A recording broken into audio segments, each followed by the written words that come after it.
It's the Hoffman Show on the Team 980. We're always live on the free Odyssey app. Clinton Yates is going to join us coming up in half an hour talking about Sam Howell. We'll also touch a little Wizards with Clinton. You'll hear from Ron Rivera in just a few minutes and Sam Howell. They both spoke today. Some interesting stuff from both. I thought there were good questions today asked all around by my colleagues out on the beat. But, Anthony, it is a weird day in this office. And sometimes I think it's fun to let folks in and let people know what's up. And just acknowledge the weirdness of the place that we work. And for the holdover audience that kept on listening through the end of Chris's show and is now coming to the start of ours, just know the show that just left stuff behind. And it's nothing that I could pick up and show you, except for maybe this bottle. For those watching live on YouTube, of course, we're the only show on YouTube so far. Eventually, everyone will be on the stream. But I've got this disinfectant spray here that this studio currently smells like a mix of that and tuna. I just want to work in a place where I can show up and have peace. I would like the lack of peace in my life from a work standpoint to be totally on the silly teams that we cover. And boy, are they some silly teams sometimes. But I walk in here today, about, 3:45, Anthony? You came and gave me a warning? I did. I tried to give you a little heads up because I knew what you were walking into. And so how did you find out? What was the situation? So the thing is, Matt Essig, he actually told me. Someone on our team. Yeah, he told me that you would be furious. And I was like, why would Craig be furious about what Linnell and Rooster ate today? And he was like, you'll find out when you get here. I talked to Essig about what they ate, and he told me they got tuna sandwiches from Subway. From Subway. I'm not going to say anything about Subway. They're a potential sponsor, and that's how that works. You should always treat every company, even when I rant about terrible things that happen, unless it's just really bad, I'm like, no, I don't want them sponsoring. I don't want your money. I'm going to leave the companies out of it. So whatever people think of Subway, eat fresh or don't. Here's what I would say. There's a hard and fast rule, like no fish in the microwave, right? And we're going to get to our microwave in a second because we had a whole separate issue with that. But and the whole point is, don't do something in a shared space where you're going to leave. I think this is a simple rule. Don't leave a smell in a shared space. Wherever that smell comes from, your body, whether it's a bodily odor or a bodily function. Like if I go, I'll even use a me example, right? People know I'm a fitness person. If I'm going to go work out and I'm going to smell terrible, I'm not going to leave that lingering in here. One, I have the benefit of being the last show and obviously it's going to air out overnight. But let's say it's a day where someone's in studio. I'm definitely going to make sure I shower. Also, it's cleanliness. So, I'm going to shower no matter what. I'm not going to show up and do the show. Would you imagine across the hall if Grant and Danny are Danny just went for some crazy bike ride and then walked in and was like, sorry, Grant, I smelled terrible. Let's do a radio show for 4.5 hours. No. So don't do that. Obviously, bodily function, we don't need to get into that. We don't need to get into J.D. McKissick. Will you behave yourself? But the easiest one is food. If your food stinks, don't bring it in a shared space. We have this gigantic space out here. We call it the bullpen, right? Currently, there's no chairs in it, which is another funny story. And again, it's been a weird day at the office. But you could go out there. There's one or two chairs. We're apparently replacing all our chairs. So we have a chair graveyard in the middle of another part of the office right now that I just walked into. I was like, what the hell is happening here? But the point is, if you want to eat fish, I ate fish earlier this week. I went to Whole Foods. I went to the Hot Bar, and I got fish was the only thing I could get there because of food allergy stuff. Everything else was covered in cream and butter and milk, and I was like, well, apparently the Hot Bar is not for me today. Mr. Lactose Intolerant over here. So I got some fish. You know what I did? I actually didn't even eat it in the shared space out here. I took it with me into my little studio that I sit in by myself.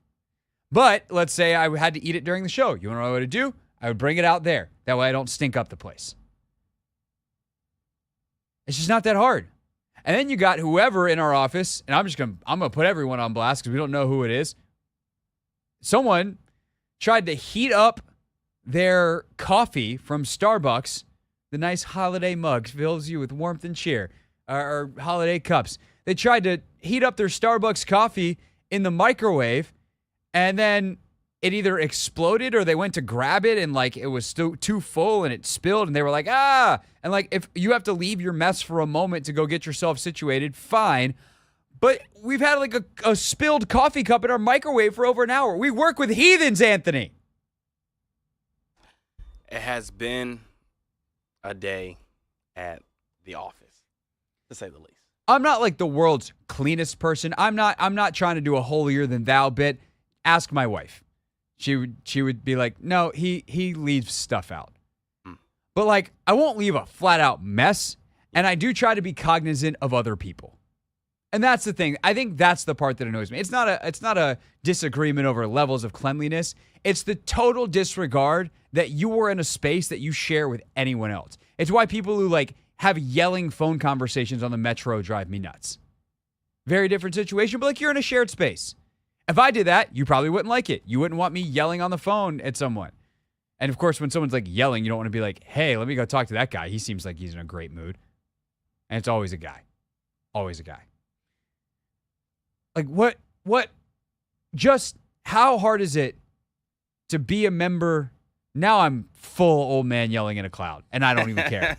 How hard is it to be considerate of other people? You'd want people to be considerate of you. You are a part of the mass population. Why is it so hard to just be considerate of other people?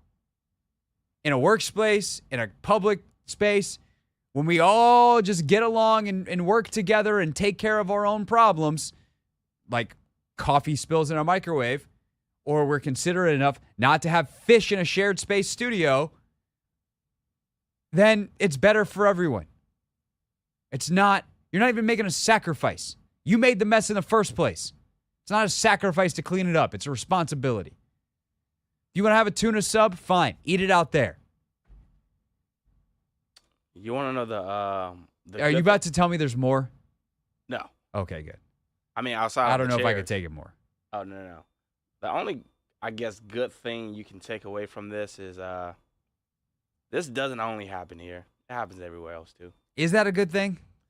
I mean, it's not necessarily a good thing, but also I wouldn't say we have the most egregious, workspace.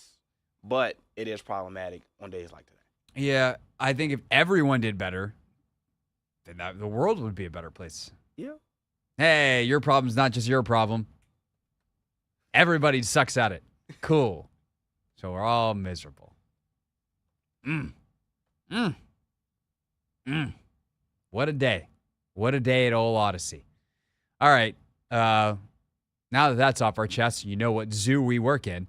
Let's talk about sports, shall we? Coming up next, Ron Rivera spoke just a few moments ago. Sam Howell spoke earlier today. Some good questions, some interesting answers. Then Clinton Yates joins us at 4:30 here on the Team 980.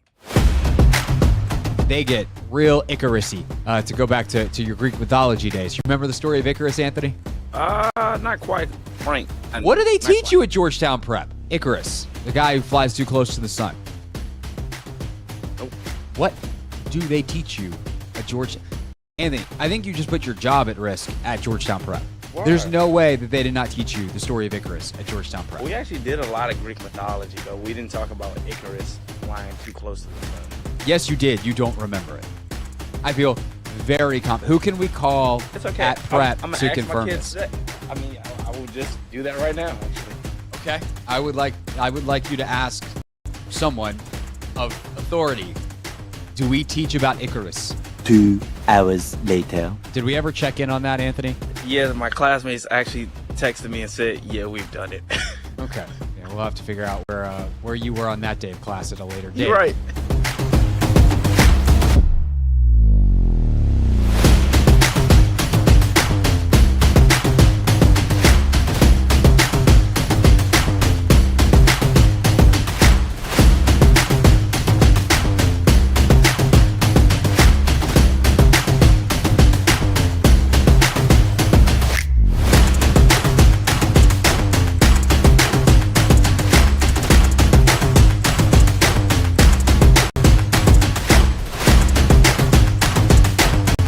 last night, Aryna Sabalenka makes the U.S. Open final, the Belarusian player, and here's how it sounded on Belarusian television. Арина Соболенко! Ваму! Что Арина недостойна звания первой ракетки мира. Yeah. Получите! Распишитесь! Oh, yeah. Rising up! Back on the street! Did my time, took my chances. When the distance, now I'm back on my feet. Just a man and his will to survive. So many times it happens too fast. Oh, You get your passion for glory. It's the eye of the tiger. It's the thrill of the night. Rising up to the challenge of a rival. And they lost, no survival. Все, ребята, я сдулся. 10 out of 10. No notes.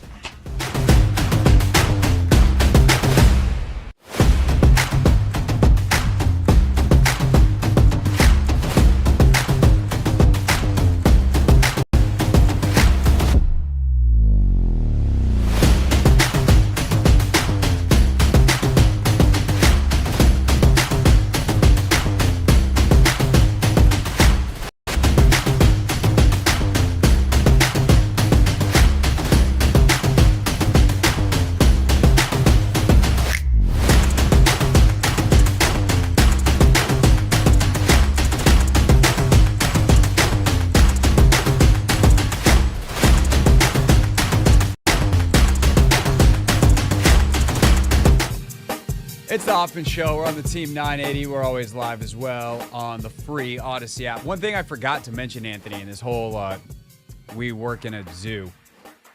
Remember, this is the same, like Russell, same guy who spilled his nachos in my chair at FedEx Field literally last week. I'm just asking for a little consideration. He did clean up that mess, though. So I will say this. I don't think Chris is the guy who left the coffee mug. He would clean up his mess. That I will give Chris Russell. I think it's just safe to say, Roosters, your work brother, Sure is. Your brother definitely can, have that kind of effect on you sometimes. He is. I love the man. There he is. I do. It's also I love poking the bear sometimes. Because, some people's buttons are easier to push than others. Yep. And Chris has a big sign on his head that says, "Please push my buttons." Everyone does. He takes it well. All right. Enough of that. Let's get to Sam Howell and what he had to say today. Speaking, coming off his second straight 300-plus yard passing game, of course, against the Patriots. He's up at almost 2,500 yards for the year, 14 touchdowns, 9 picks. And finally, that sack number is starting to come down. Howell was asked about the sacks today and what has changed these last couple of weeks where he's taken fewer of them. Yeah, I mean, I think, obviously it starts with those guys up front. They're doing a lot better job, and they're, like I said earlier, they're gelling as a unit, and they're doing a really good job as far as picking up blitzes and being on the same page, and the backs are doing a good job as well. And I think for me, I've tried to improve every single week as far as just getting the ball out of my hands and trying to get down to the checkdowns faster, and I think I've shown improvement in that area every single week. I feel like I'm doing a pretty good job of that right now, and I think I've shown that the past 2 weeks. I just got to try to continue to find ways to improve in that area and make it easier on those guys up front. I think that's I think there's two really good points there by Sam that are worth kind of fleshing out a little bit. One is that the guys up front are playing better. And I realize that there are some people that are going to hear what I'm about to say and think I'm contradicting myself and thinking I'm trying to weasel out of what we said earlier this year. We, mostly being me and Logan, but also every other analyst that was like, yo, the offensive line is not playing that bad, I promise. But not that bad is different than playing well. And I think it's important to define what we meant then and why the sack improvement is happening now. The other part's much easier. The second thing he says is he's getting rid of the ball faster and going to checkdowns more, and that's 100% true. That is also eliminating a ton of sacks. A lot of these sacks were on Sam for just holding the ball too long or not making quick adjustments when there are pressure that you would say, hey, yes, the offensive line can do better, but the quarterback really, they should get rid of the ball there because there is pressure. Sam's doing a better job of that. That part's easy. But I think I think what's important to understand about the O-line earlier in the year is they would play very well on a high percentage of snaps. The problem was when they were bad, they were really bad. So, like, instead of like, oh, that's not a perfect block, it was like, oh, there's a free runner. And so there were some sacks for sure. I mean, there were so many sacks, you had some of every variety, but there were some sacks that you're like, yep, nope, that's on the O-line. But like, if that's one play for Sam Cosmi out of 60 and the other 59 he plays really well, I don't think you get to be like, hey, Sam Cosmi's actually not playing good football. Like, no, he is. The problem is his mistakes are very costly because of the nature of his position and the severity of the mistake. And I think that they were turning runners free and they were losing early, and there was a lot of issues about how we're picking up stunts. And you're still seeing some of that. Like, there's a play on Sunday where it looks like Tyler Larsen gets smoked, and I actually don't think he gets smoked. But you have to know enough about offensive line play to be able to see that. What happens is he blocks, like, so if I'm an offensive lineman and I think I've got help coming to my left, I'm going to block like half the player. My job is to make sure that we're pretty split so that I leave room for the other player to do his job. Well, Larsen like looks like he gets in position, and he's in perfect position for Chris as long as Chris Paul's there to help him, but Chris Paul's nowhere to be found. So Larsen realizes that late and is like, uh-oh, and tries to like lunge, and so it looks like he's getting smoked. But really, it's Chris Paul who is somewhere else helping Charles Leno or looking for someone to block. I don't remember exactly what he was doing, but he wasn't where Larsen thought he would be pretty clearly. And so long as Larsen had the assignment right, that is a really bad look for Larsen that is actually on Chris Paul. And so there was stuff like that where there's miscommunication and it looks really bad for one of the players and people are like, that guy sucks. And it's like, actually, it's not even his fault. So they've gotten better as a unit of limiting those kinds of mistakes. They have been more cohesive. They have eliminated a lot of the really bad quick losses. And I think on top of that, they've been more stout in the pocket, which has given Sam a lot more time and a little bit more space to operate. And as I've talked about, for a quarterback of his size, like that is really imperative. You know, Drew Brees had that pretty much his entire career. They had really good O-lines. Jalen Hurts has that in Philadelphia, has a great O-line. And that can be the thing that unlocks a quarterback who otherwise can't see over the line like a guy who's 2 inches taller than him. Quick question, Craig. Quick answer, Anthony, or not, because I'm not known for quickness when it comes to explaining things. So, I mean, yes, the line has, played a little bit better, but when we look at, the play, and I know you and Logan have, looked at the tape and things of that nature. When you just By the way, you'll hear that coming up at 5 o'clock. Not just you, Anthony. It's not like a secret thing. Like everybody will hear Logan's thoughts on the tape from Sam from Sunday at 5. Okay. When you look at the tape, just, Tyler Larsen and Chris Paul, how much, I guess, of a difference has their play been from, the Nick Yates and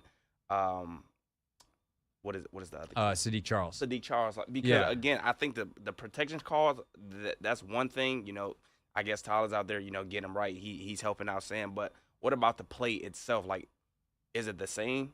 I think it's a little bit better. And actually, tell you what, Sam talked about that today. So let's hear Sam's answer, and then I'll give mine. Yeah, I mean, I think they're doing a good job. I think that unit up front is starting to gel together, and they put together 2 really good games. And I think, we're just coming together as a whole on offense, and I think we've truly built an identity now on offense, and I think that's helping everybody out. We're getting the ball out faster. I'm getting the ball out faster. We're doing some things to get the ball out on the perimeter quick to try to keep those defensive linemen, from rushing upfield every time. And we're trying to keep those guys off balance. And I think, just obviously those guys are playing well, and I think EB's doing a good job of calling the game to, help everybody out. But I just think we're starting to truly find our identity on offense. We just got to try to continue to grow and get better. I think Sam's on there. So like the play has been a little bit better. Larsen has been an upgrade over Yates. Charles to Paul has been more of a wash, but Paul's like their play styles. This is what's hard about this, right? Is this stuff doesn't happen in a vacuum. So like it was Sadiq Charles and even to an extent Nick Yates playing at a passable level in certain offenses with certain quarterbacks behind them? Yeah, absolutely. But being 2% better, it's still only 2%, but with this quarterback and their play style, it's not even better. It's like just different. Like you set a little bit differently, or you're able to do this thing or that thing better. Because like, can Chris Paul get out on the edge like Sadiq Charles can? No, he's not the athlete. And so there are times where, they're a little later getting to stuff, or, you're like, man, if Chris Paul could get out there, maybe that play's a little bit bigger. There's been like one or two plays where that's happened, and you're like, there'd probably benefit to have Sadiq there. But in down-to-down pass pro, like, I think Chris Paul's probably been better. There's also like, he hasn't been perfect. Like his PFF grades, and PFF grades are what they are. We always give that disclaimer, but like, they haven't been great. And it's not like they're wrong. But he's playing solid football. Larson, I think, has been a more significant upgrade over Yates from a play standpoint. He's way stouter, but there's also a lot of other factors that go into that. And this is where I think people get themselves in trouble, is they want it all to be one thing. It's like, oh, they changed the O-line, now it's better. No, they changed the O-line. That helps. Helps a lot. It might even be the biggest factor. But I think EB has called his 2 best games the last 2 weeks. They've gotten the ball out on the perimeter. That slows down the pass rush. It gets the ball out of Sam's hands. It takes decisions off of his plate. It takes away pass rush opportunities. And Sam is also adjusted. He's moving better in the pocket. He's making sight adjustments, such as, hey, we got a 5-step drop call, but I see that there's a free rusher. I'm going to get it out at 3, which is built into the offense. But it's one of those things where, like, unless you know that, it's impossible to watch and think that it's not on the quarterback. Right? So sometimes the way to account for a blitzer is we don't have enough to block him. I got to get the ball out. And so if the quarterback doesn't account for that blitzer, do I want to do my whole cadence thing again? Wide 80. Right? You go back, you take your 5 steps, you hit your back foot, you get sacked. And it's like, that's on the offensive line. They suck. And it's like, actually, Sam took too many steps. And if he doesn't even hint that that's a possibility, you would never know that that's actually his job. Right? Yeah. So there's all of those things combined to the sack numbers coming way down. And if they can all continue to trend in that direction, like, they've kind of fixed that problem. It's still not perfect, but it's not going to be. It's the NFL. The other teams are too good for it to be perfect.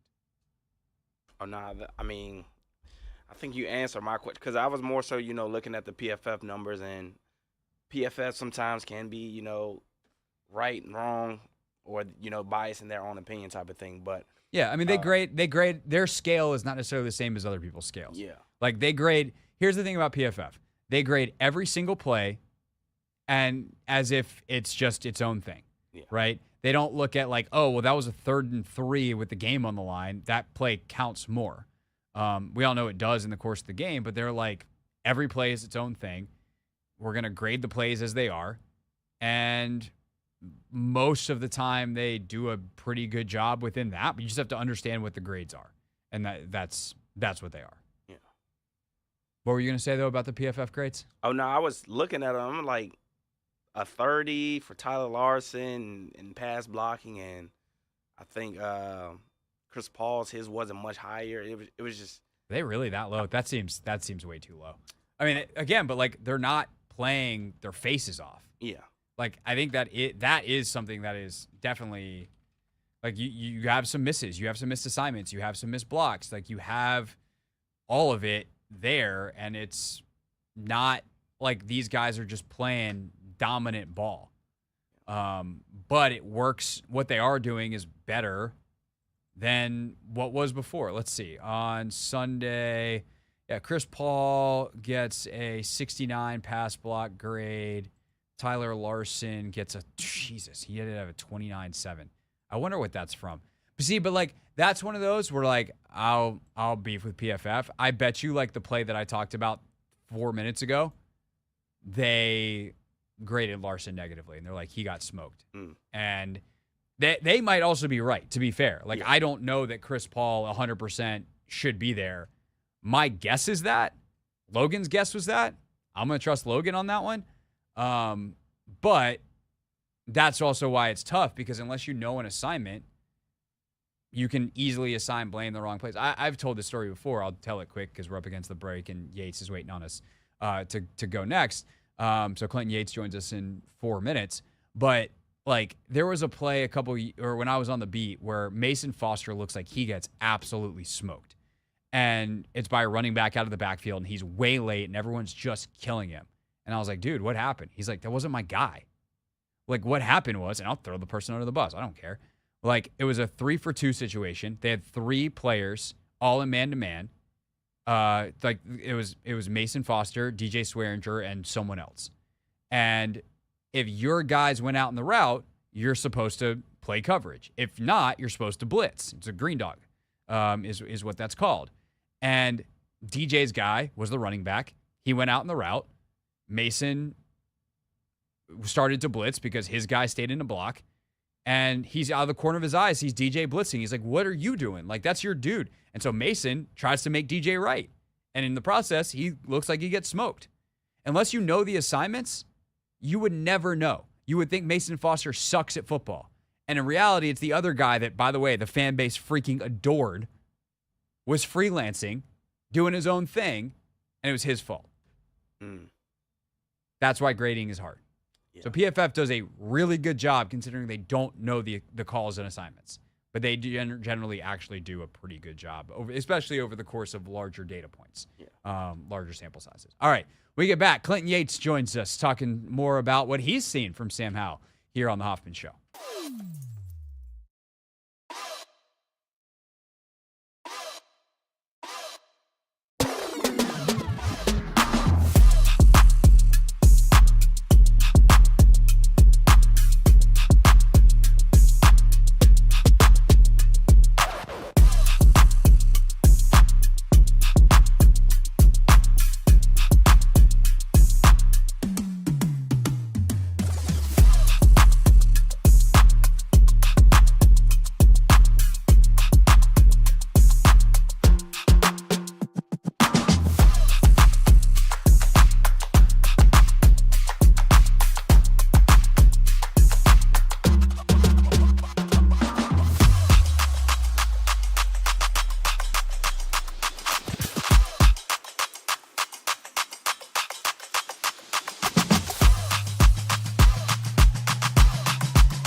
It's the Hoffman Show on the Team 980, always live as well on the free Odyssey app. You hear Logan Paulson's thoughts after watching the tape on the Commanders win Sunday over the Patriots coming up at 5 o'clock. But right now, our pleasure to welcome back to the show our friend Clinton Yates from home, not from a World Series site, not from the MLB playoffs.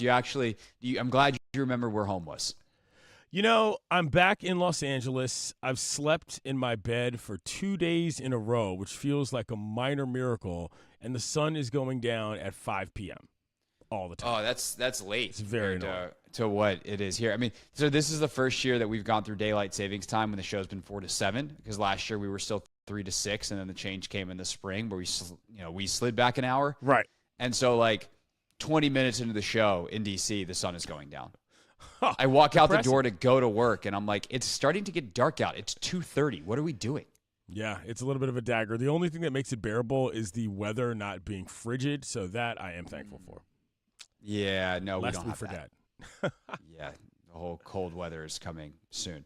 Anyway, people want the sports. When we were texting earlier this week, you're like, I think I want to talk about the old Mandos. I think I want to talk about Sam Howell. And I was like, you don't have to tell me twice. That's what I spend all day doing.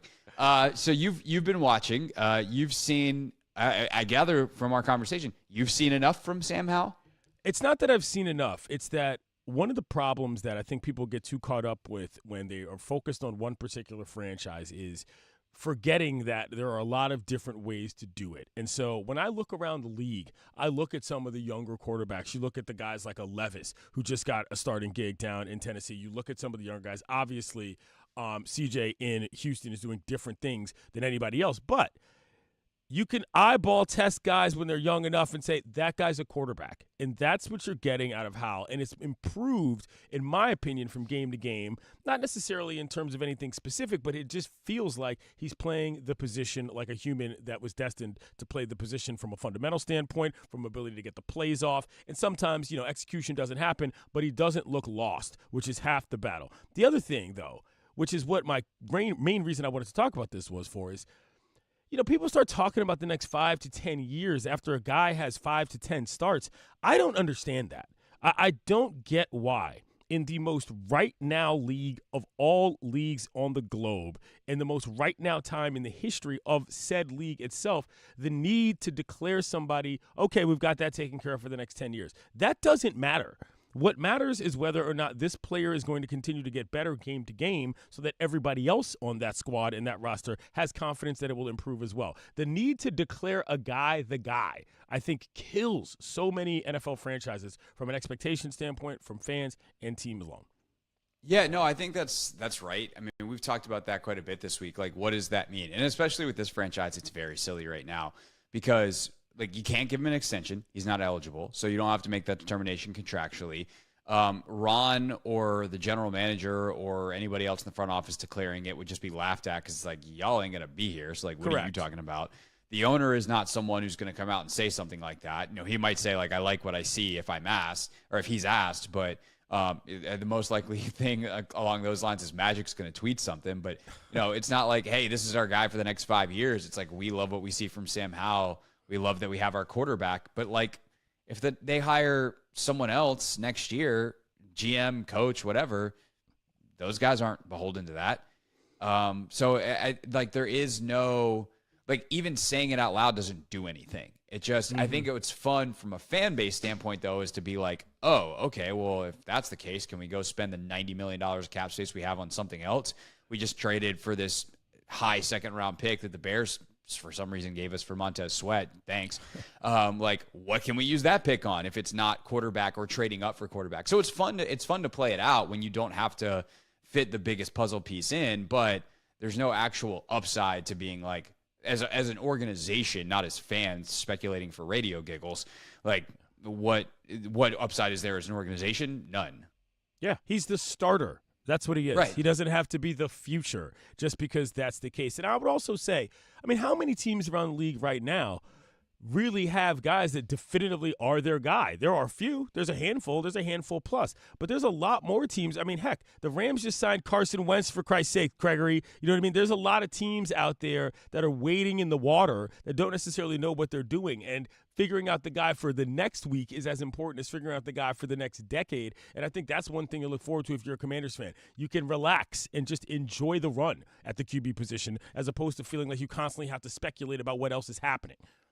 Right. No, there is an element of like week to week. You just don't know what's going to happen in this league. But there's also like, okay, if you know, I don't know, the Rams are in a weird spot because Stafford's a little bit older. But like, let's say, I don't know, I'm scrolling through the standings real quick. If CJ gets hurt in Houston, knock on wood, or like, here's a good one, Colts. That way I don't have to do hypothetical and put that evil on anyone, right? They know their quarterback for the future is Anthony Richardson, and they've got Gardner Minshew for right now. And like Minshew week to week is an adventure. But like they don't have to worry about the future, and that is, I think, calming for the organization. I would say to an extent the Titans, like, looks like Levis is a guy. Like, okay, cool. But if you scroll through, I mean, here, let's do 32 teams in 30 seconds. Hey, Dolphins, Bills, yes. Jets, they have no idea because they kind of do with Rodgers, but Jets like, have no idea. That's a year. Stop it. The Jets are completely clueless. Yeah, well, that's a statement that's true and stands the test of time. Patriots, they're probably in the quarterback market. At least they should be. Ravens, good. Steelers, they're fine with Pickett. Browns, they'll tell themselves they're fine. Bengals, fine. So that's an entire division. AFC North, good. Squared AFC away. South's all good. Jags, Texans, Colts, Titans, they're all good. Chiefs, Chargers, Raiders, we'll see with O'Connell, but there's one. Broncos, they're in no man's land. Question mark. Yeah. Eagles, Cowboys, Commanders, Giants. Giants know what they're doing. They're drafting at the top of the draft next year for their new guy, but they also just signed Jones. Lions, Vikings. Vikings are in a weird spot because of Kirk's injury. Packers are in a weird spot. Bears are kind of in a weird spot. So there's 3 of 4 teams in a division. But mostly like Saints, they got Carr for the next 2 years. Falcons, they're screwed, but they're going to draft someone. Bucks, they're in flux, but they know it. Panthers just drafted Bryce. Niners, Seahawks, Rams, Cardinals. Like Cardinals are probably going to draft someone. Rams hopefully are going to draft someone. Seahawks are good with Geno for a couple years.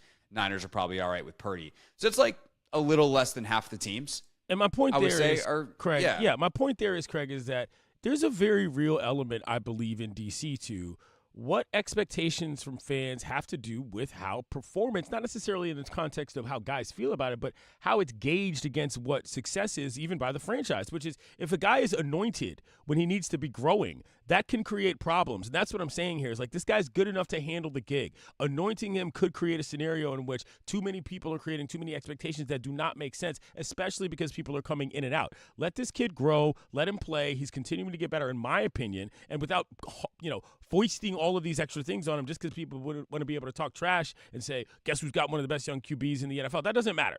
You know what I'm saying? Comparatively to these other people, that is unimportant versus the development within the franchise itself. Clint Yates with us here on the Hoffman Show. So I would say 2 things that are really great and important on the heels of that. The 2 most important people in that equation don't care. Number 1 is Sam himself. Sam, part of the reason he's up for the gig is because his demeanor is fantastic. Like, he is a leader. He's got the mental ability to like tune out the noise. He's hyper focused on like what he's got to do, what his teammates think, not what anybody on the outside thinks. He's got higher standards for himself than I think anybody else outside. And like that's not just a saying, like he's actually a guy that lives it, and if that's the case, then you're good. And then I think the biggest difference between what is now and what has been is I don't think Josh Harris cares either. Like this dude did the process in Philly. Right. He doesn't give a rip as long as he's got his eyes on the end goal and he thinks you're headed in the right direction. He can deal with the short-term blowback. I think he does acknowledge it's a little bit different here. The pressure here is high, but I think he knows also if things ultimately get the right direction within a couple of years, and they can have a quick turnaround here, especially if Sam's the guy and they've got quarterback figured out.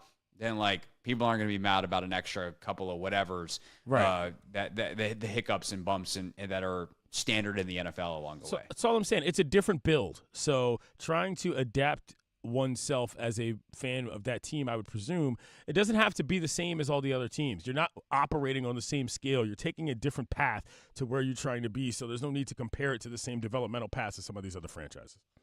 Speaking of building, the Wizards. We're in the underground, like build a foundation element. Nothing that is happening now is going to see the light of day. What have you made of their early season? Yikes! I mean, it is shades of, the Nick Young, Javale era in terms of the levels of seriousness on the court at any given time. That was a fundamental time in my life for many reasons because it was like, hey, we're here to have fun. Whether or not we're any good, Doesn't really matter. I watch commercials on certain networks that just say, we don't know what our favorite type of player looks like, but we're going to figure it out. Really inspiring, guys. But I do think that it is a reckoning for that franchise to say, yep, we will never, ever, ever tank thing. It's just not simple. It's not as simple as that in the NBA. You have to be better at talent acquisition. You have to be better at execution in terms of how you build a franchise, never mind a team. To just sit back and say, nah, we'll be cool coasting through and expect to be any good, which is obvious that game is over with now, Craig. And I think it shows up every night. Yeah, no, I think what's interesting, too, about this team is, like, they've got a bunch of interesting pieces, but they're not pieces that fit together. No. And I think that's by design. Like, the way that they are, quote-unquote, tanking, if you want to say that they're doing that, is they got a bunch of pieces that will be good and helpful for other teams that they are planning on selling off, and they don't fit together at all, and they don't care.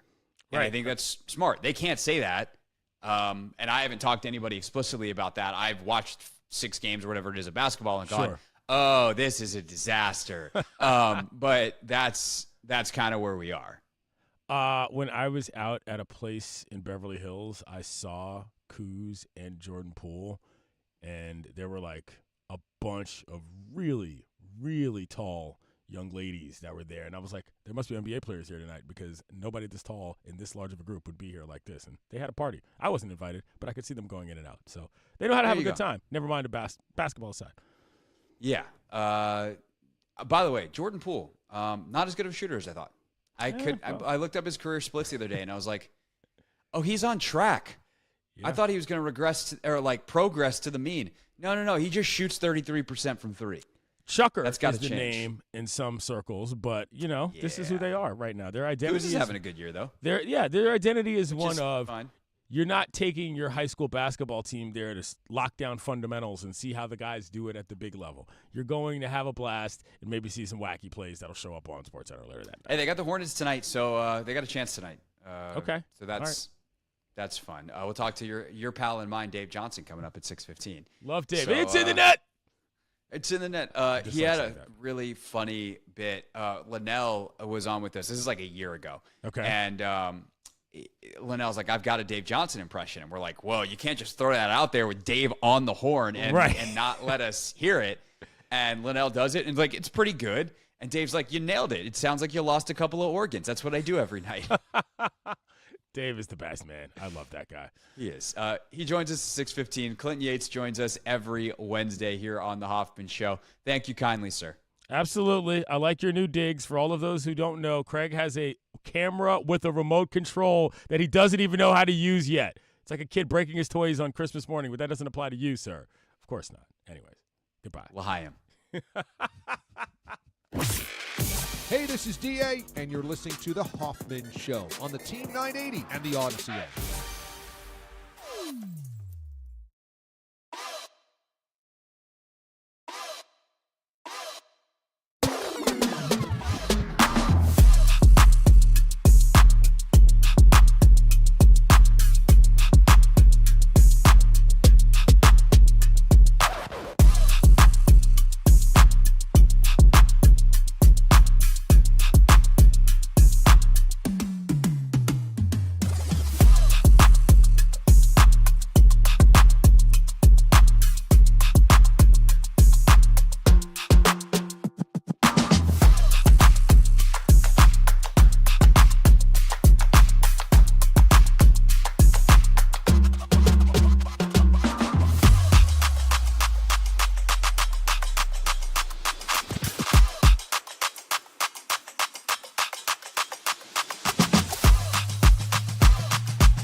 Coming up at the top of the hour, take command on a Wednesday. Logan Paulson's thoughts after watching the tape on Sam Howell's performance from Sunday.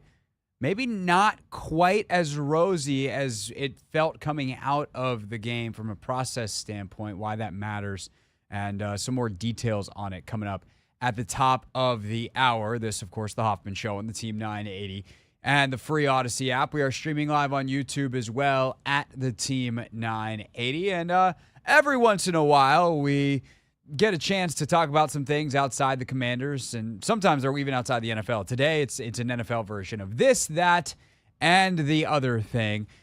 We take a look quickly at some other stories happening in the world of sports. So, Anthony, we start with quarterback drama in New York.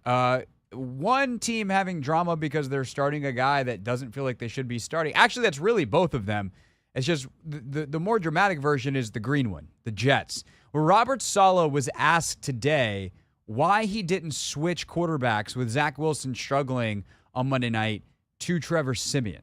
But things have changed over 3 years, Robert. You've had different offensive coordinators before the change to Hackett this year, and you've had different weapons around him, and the one constant is Zach, and the one constant is last year he couldn't start over Mike White. So, first of all, this shouldn't be litigated. Now, I never understood with a 39-year-old quarterback why a guy who couldn't start last year was the first line of defense if he went down. You've got Trevor Siemian in your building. Why not give him a try?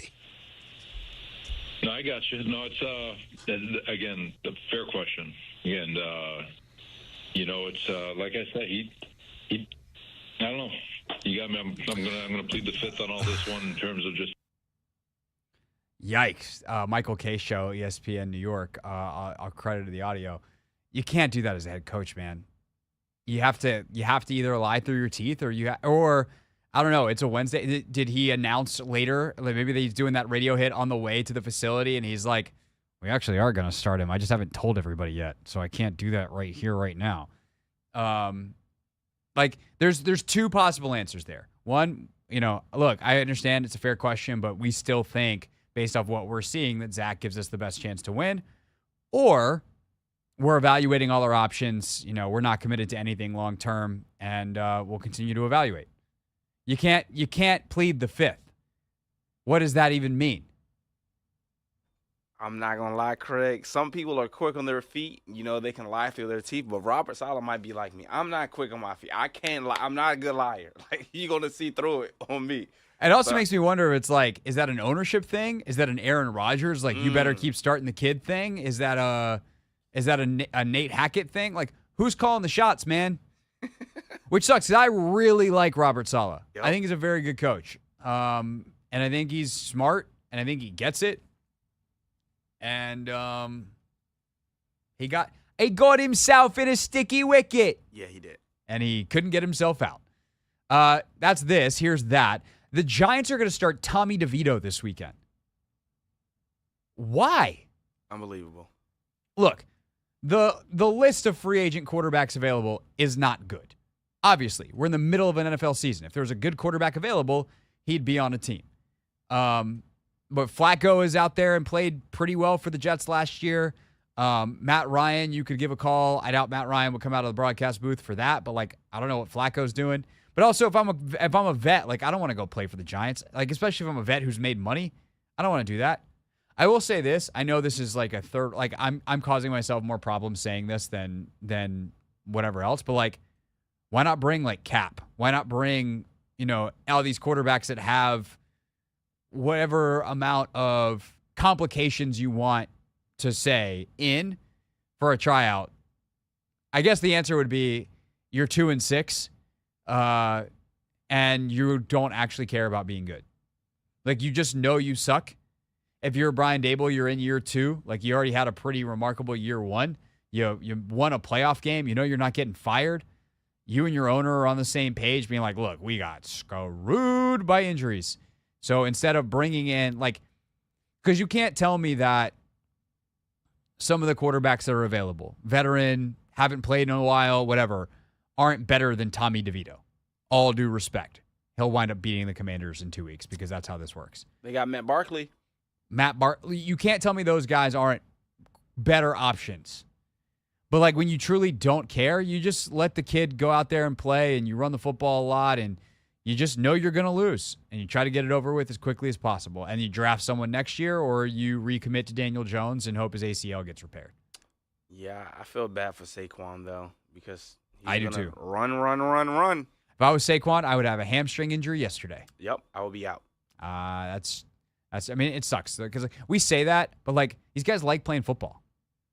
Yeah, but at what expense, though? Yeah, You know? I don't know. It's a tough gig. All right, so that's this, that's that. Speaking of hamstring injuries, bam! Here's the other thing. Justin Jefferson is back at practice today for the Minnesota Vikings, who are now all of a sudden 5-4. There was talk when Jefferson got hurt and they were 1-4 that, hey, they might just shut him down for the season. Like, yeah, they'd probably trade Cousins. And then they're now, won 4 in a row and are back above 500. I don't know. Were they 1-4 or did they 1-3? Whatever it was. They're now at 5-4. That much I know. And they have a chance to make the playoffs if they can keep Josh Dobbs afloat. Good way to keep Josh Dobbs afloat, get him the best receiver in the game. Justin Jefferson back at practice today. His 21-day practice window open, which means they'll activate him at some point in the next 3 weeks. Big day, by the way, Anthony, for your boys' fantasy team. James Conner activated off of IR. Justin Jefferson, 21-day practice window open. Just saying, we've had a pretty good run the last couple of weeks. Who's winning right now? Who's at the top? I think you're still in pretty good shape. Oh, okay. Just making sure. I'm still that. Oh, I'm 7-2. But you don't want to. I'm the team you don't want to see in the playoffs. We've won 4 straight. I'm 6-4 or 6-3, and I got dudes coming back. I wouldn't want to play Cobra Commander Justin W. Just beat him. His team is nasty though, Craig. His team is because McCaffrey was on a bye last week, and I think Jahmyr Gibbs might have been on the bye too. I think the Lions were. So he gets his 2 running backs back. Then he has A.J. Brown. Yeah, I mean, they're Christian nasty. Kirk is pretty good. He also gets Debo. His team is scary, Craig. Bro, I've got Tua, Yep. JJ, CeeDee Lamb, Ooh. Aaron Jones, I Jonathan forgot, you Taylor. do have all of the receivers. Jonathan Taylor's a good one too. We play this week. Oh, we do? Yeah, we do. You get a little bit lucky. You could catch me on the Dolphins bye week. So you get don't lucky. have Tua. Kelsey's out though. Yeah. This is gonna be a long week for me. I'm starting Sam this week. I like it. I got Sam Howell starting at quarterback because Tua's on the bye.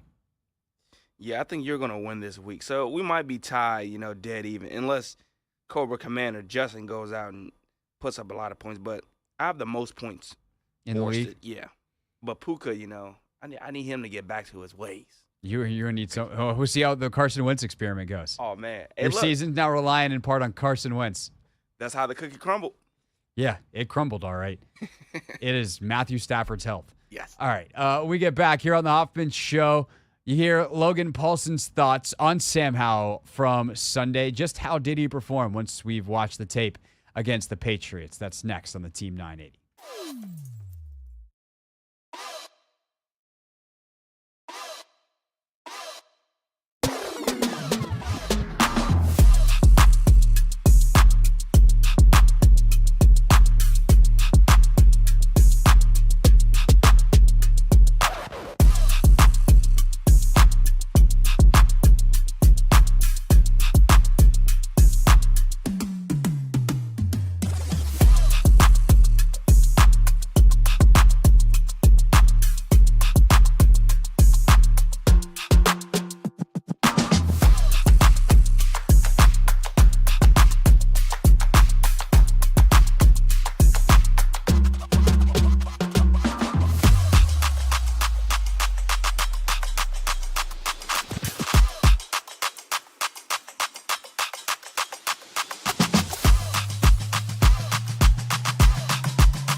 It's the Hoffman Show on the Team 980 and always live on the free Odyssey app.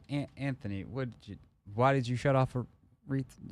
She's just asking for a little respect of all the time. What are you doing? I was pulling up Take Command, and I forgot I had to freaking slide this down and then click. You know what's so funny? Tell me you're about to play Take Command. No. What is genuinely hysterical about that is Anthony just played the hour opener that we referenced during the Clinton Yates interview, which is A+ producing, right? We referenced the Linnell Dave Johnson impression. I was like, and I literally before we came out of break was like, nice job, great callback. And then the most basic function of your job, running the board, you just totally did up. Yeah, that was on me. That was incredible. Wow. A+. Thank you. All right. Let's elevate the show, shall we? Today's top story from the perspective of someone who's there. You are looking live. This just in. Not my beat. All right, for today's Not My Beat, it is a Take Command Wednesday where we will let you hear from Logan Paulson and, me, because I host the podcast. Our podcast that we do 3 times weekly talking about the Commanders. The midweek pod is the tape review podcast. So just how did Sam Howell play? Answers now. It's time to take command with former NFL tight end Logan Paulson and former Commanders beat reporter Craig Hoffman. Take Command podcast from Odyssey Sports. What's up? What's happening? Craig Hoffman here, Logan Paulson there on a day where we could talk about a win, Logan. Yeah. Winning is cool. We love winning. Yeah, dude, it's always great talking about a win. Everyone gets a little bit happier. The grass is a little greener. The sun's a little brighter. So awesome. Definitely. And we get to talk about a win where the quarterback, hopefully of the future of this franchise, played pretty well, showed a lot of different stuff. It was a bit of an ugly game overall, but the talk of the week is Sam Howell. And now at the halfway point, I want to say like people are in a rush to anoint him, but like after a good game, people are like, I don't know, it seems like he's the guy. When you go back and watch the film, what do you see of Sam in a 325-yard performance, his second straight 300-yard game? Yeah, I think the thing is like I think we were both pretty optimistic post-game about like what he had done and how he had looked. And I think rightfully so. I think he did some really good things, some really level things, but I also think you saw some of the stuff that has kind of like characterized his game. And I think what I mean by that is just like there were times where he's vacating clean pockets. Now, it's interesting as a coach, like I don't handle that because he's vacating a clean pocket to complete a ball for a first down. So it's like it's a kind of I don't want to say like a regression or a negative thing that he's doing, but ends up in a positive result. And I think that's kind of where I was kind of looking at it. I was like, man, this is a good play by him, but he's still not feeling the pressure. There was, for example, like he threw a ball to Jamison Crowder. I think it was the play before the interception. It was a really nice ball. It was all go special. Jamison's crossing the formation. Beautiful ball. The Patriots bring basically like a 6-man pressure, which would play like an all-out. They're playing zero coverage. And basically because of how EB set the protection up or how EB's called the protection, the back, B-Rob is to his left. He's cross-blocking, so he's working across the formation to block, I think, number 8, who's rushing like the right B-gap. And because the back cross blocks, the guy that has him in man coverage doesn't green dog or doesn't blitz the second he sees him protect. And when that happens, he is picked up. Sam is picked up, but Sam continues to kind of drift away from the line of scrimmage.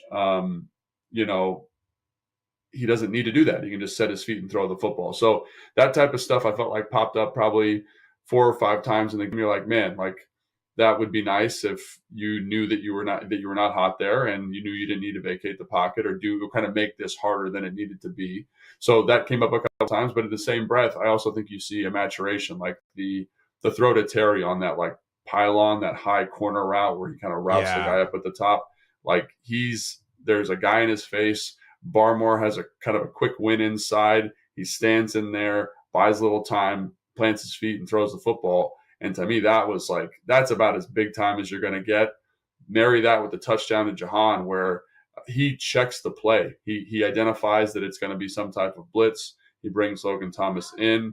It was great, man. He just did a great job of like that. That's like, that stuff is good. But then you get that, the sack that he takes in I think it's the right before the big scramble that he has, where there's a little bit of pressure, but there's a free rusher off the right side, but he vacates back and out and ends up being a 3rd and 15. Like that type of stuff, I felt like popped up a little bit throughout the game. It didn't hurt him on a couple of those 3rd down conversions early, but it hurts him there. So it's like, where do you walk that line of saying, hey, man, stay in the pocket. Hey, man, deliver the football. But he's also making plays. So I felt like it was like this. There was some really, really good stuff, those 2 plays that I just cited. Yeah. There was also some kind of medium stuff. And then you saw how the medium stuff can turn into bad stuff when he doesn't execute correctly. And so I think that was kind of the layers of his game. So do I think he's playing well? Yes. Do I still think there's shades of the guy that took, all these sacks early in the year? Yeah. But do I also see a guy who's shown some maturation? Yes. So it's like all these shades of gray leading to, I think he had a good day, but he's still got a lot of growing to do, kind of evaluation. Yeah, no, I hear you. I do wonder on some of the ones where he fades back. 'Cause that's something I noticed as well, rewatching the game. Like, is that just kind of going to be who he is because he's a smaller guy and that lets him kind of see it a little bit better, and he's got the arm strength where it's not really an issue, and he's been doing it his whole life. And at that point, it's like a jump shooter in basketball who doesn't have perfect mechanics, but is a 40% 3-point shooter. It's like, right. If I was teaching you from scratch, I'd never let you shoot like this, but like you're in the NBA and you're shooting 40% from 3. So like, I'm not going to change your shot now. Or like a golfer who maybe has some kind of technical error in their swing that you never teach, but they're on the PGA Tour. Like, what am I going to do? Fix your golf swing? You're on the PGA Tour. No, we're just we're going to work within the framework of your skill set and how you play the position. And I think it's too early to like really know that. And obviously I think there's probably places where it's like, no, man, just drive the ball. But as I think some of the throws you even reference, it's not like they're lofted. There's some that are, but like there's some that are thrown, like perfectly thrown balls. And if he can load up and throw off that back foot in a way that there's still velocity and he understands how to shift his body weight and all that kind of stuff, then I actually don't know how problematic that is. But to your point, like I that's not me saying like, it's actually not a problem. It's like, I truly don't know how problematic that is, and whether EB and Tavita and Kenny Zampese and whoever else is working with them, his private QB coach, like, is that something that they work to correct or that they work on getting better at doing because he's going to do it anyway? And that's, that'd be a great question if Tavita is at the podium this week, for instance. I don't know what position coach, they haven't announced it yet, who's speaking on Friday, but maybe someone who a lot of the beat reporters do listen to our podcast, thankfully, which is nice. So, hey, beat reporters who listen to the podcast, if you want to ask EB about this on Thursday, that would be cool. Well, and that's a great point. Like, I thought if I'm coaching Sam, if I'm the quarterback coach, what do I say on? Say, hey man, like, you're protected here, but great play. And that's really what it is. I think the problem that I have with it is that it does show up as taking big sacks in other games. When you vacate back and try to roll out, like I think about the Broncos, for example, where they actually had a rush plan for that. They'd have the left defensive end work an inside move on the Commander's right tackle, Wiley, and then they'd have the guy run a huge arc on Leno, and Leno's pushing him by the pocket, but because of how Sam vacates, it ends up being a sack. So in this case, he did it twice versus a 3-man rush. One was a 4-man rush. And it was fine. It ended up being okay. Like they protected the pocket. He got out. There was no issue. And then on the sack that he takes in that 2-minute situation, I believe it was a 2-minute situation, it ends up being a big loss because it essentially plays the same way. The free runner runs right at him, and instead of just throwing the ball away, he tries to vacate back. Ends up being a 15-yard loss, or not a 15-yard loss, so like a 5-yard loss on the sack. So I just look at that kind of stuff and I'm saying, versus a better defense, like versus Dallas and Mike Parsons, I'm not sure you can get away with that. But it ends up being, I think, 3 first downs off of kind of broken plays where he vacates a clean pocket. The other one you mentioned is the Jamison Crowder. Like, the ball's perfect. He makes it harder than it needs to be, in my opinion. You're picked up. You don't need to be feathering away from that. And that comes with experience. So like, that's what we're talking about, something very fine here. But against a better defense, a more athletic defense, because I think the Patriots defense is a good defense, but a defense with more dynamic playmakers, does that become an issue in the same way where we saw it be an issue versus, I don't know, the Giants is a bad example because that was more scheme driven, but you kind of get what I'm alluding to there, I think. I mean, I do think, though, it's worth pointing out that Sam has grown, I think, in these areas. I feel like the last couple of games, he's moved within the pocket a lot better. Like, he didn't move in the pocket at all the first, 7 weeks of the season. And these last two, he does manipulate the pocket. You do see him slide up and watch Leno push someone by. It just didn't happen the first 7 weeks of the season, barely at all. I mean, almost literally at all. And you see it these last couple of weeks. And I think that he's learning, and hopefully maybe the next step of the process is the stuff that you're talking about here. But you do start to see, obviously the sack numbers are coming down. And I do want to talk about Larson and the O-line and kind of their role in that as well. But I think that Sam is also making this line look better with some of the movement and stuff that he is doing. I do feel like he's less vacating clean pockets, even though it still pops up some. So it's never going to go from, 60 to 0 in this case, or 100 to 0. It's going to be a progression, and it's not necessarily even going to be a linear one, even if the trend line is fairly linear right now in terms of his interceptions coming down, his sacks coming down, his pressures coming down, all that stuff is coming down, and all the trend lines are the right direction. But it is getting better. And I think that is an important thing to point out, because these are the kinds of things we were discussing a couple weeks ago as potential fatal flaws. As a lot of quarterbacks do not ever get better at this. You have a feel, and your feel is your feel for the rest of time, and you learn how to operate within that feel. And it seems like Sam is kind of learning on the job what he can and can't get away with. And it's not perfect, and it's still maybe even below average compared to a lot of NFL starters on certain particular things. It's better than it was 3 weeks ago, nevertheless 6 weeks ago or 9 weeks ago. And when you're trying to decide if this guy's going to turn into your franchise quarterback, that seems fairly important to point out. Yeah, let's be clear. I do think he did some stuff in this game that shows that. We mentioned the throw to Terry, staying in the pocket. There's a pressure there. Delivers an amazing ball, right? The play to Jahan, the check versus to identify that, hey, we're in the strike zone. Bill Belichick this entire game has been heating us up in the strike zone with some form of all-out pressure. Let's check the protection. That's big-time stuff. Earlier in the game, I want to say it was the first completion he had. It looks like, man, they run a motion across. The guy follows them across the formation. You're like, oh, my gosh, this is man. Pick your best matchup. They've got a choice to Jahan at the bottom. You're like, okay, working that. They fall into a cover 3. It was a great disguise by New England. And instead of beating the football up and patting it to death, he says, okay, I know what to do. There's a post running in right behind the choice by Jahan, delivers an excellent ball there. So I do think you're seeing a lot of very high level stuff. And I think that's the thing, to your point, that is exciting, is there is a progression. It's just the thing that I would just kind of make people aware of. It's not like he went from Sam Howell week 5 to your starting franchise quarterback in week 9. I think you still see elements of issues that he was having. It's just also he made plays off of it this week. So it's again, I go back to what I would tell him as a coach. I'd be like, hey, man, probably don't need to do this here, but great throw. And so all of these situations end up with, hey, man, great play. Even the first one where the Patriots they brought a whole bunch of these kind of fun fire zones where it's they're bringing 6, and usually in a fire zone you bring 5, but they're bringing 6. So that means in a true fire zone you get 3 guys playing deep, in a traditional cover 3 structure. And then you have 3 guys underneath. But in a 6-man pressure, they have 2 guys underneath. And what they do, which is really cool, is they kind of immediately buzz to the vision of the quarterback. So they take away your route concept there, and it's really effective. Sam did a good job of saying, oh, shoot, I got a little pressure here, vacate it out. All those guys have overloaded this one zone where he wants to throw the football, buys a little time, and it's Pringle over the middle of the field. So even though you're like, no, it ends up being a yes because he's making plays. And there's an element of modern quarterback play where the dudes are making plays. And that's something that elevates the offense and means it doesn't have to be a perfect play call. So I look at that stuff and it's that's kind of what we're talking about. There's a level of nuance here where as a coach, I'd be like, I don't love this, but you made the play. So you made me right. You made the offense right.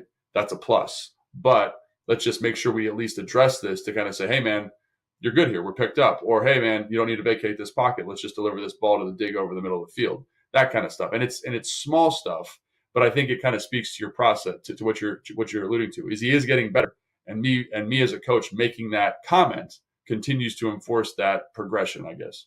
Yeah. The other area where I think he kind of a next level, competence to mastery, whatever word you want to use on that very wide range of the offense itself. And that is EB putting more on his plate. Like, I've seen him audible and change things at the line of scrimmage. We talked about in take 5, that Dotson touchdown, and how he took command and did something that he literally did not do a couple of weeks ago against the Giants in a similar situation, and trusting a certain protection call. And you see that, but there's also times where he's taking drops that should be based off play call, 5-step drops, seeing pressure, and you take a 3-step and you get the ball out. Like, there's little things like that. The early completion to Jahan, I think it's his first completion of the game, is like that, where it's just like the ball gets out quick, and those types of things weren't happening. There's times, I think, earlier in the season where an offensive lineman might lose, maybe not immediately, but fairly quickly.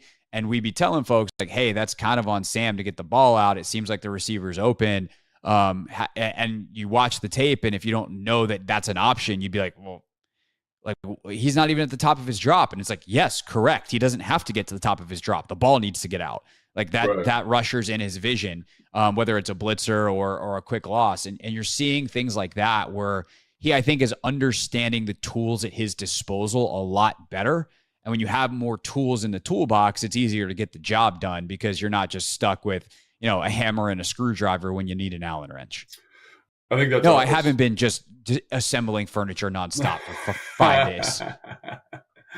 Yeah, no, I think that's great analysis. I think that's 100% right. I think he is taking more ownership, but I also think EB deserves a little bit of a shout out. I think he's done a really nice job of changing how he calls games. I think we've seen a lot less 5-step drop, and I think that's been huge for Sam. And also, I think game flow is a big factor in that, allowing him to be a little bit more conservative, but seeing more screens, seeing more quick game, seeing a little bit more play action, seeing different personnel groupings on the field. I think EB is also starting to get more comfortable. And I think as he gets more comfortable, Sam's getting more comfortable. And you mentioned the tools. I love that you brought that up because I do think that's a huge factor. Like, the best offenses that I've been a part of, the quarterback is heavily involved in every aspect. And I think you're giving more and more of that responsibility to Sam. It seems anyway.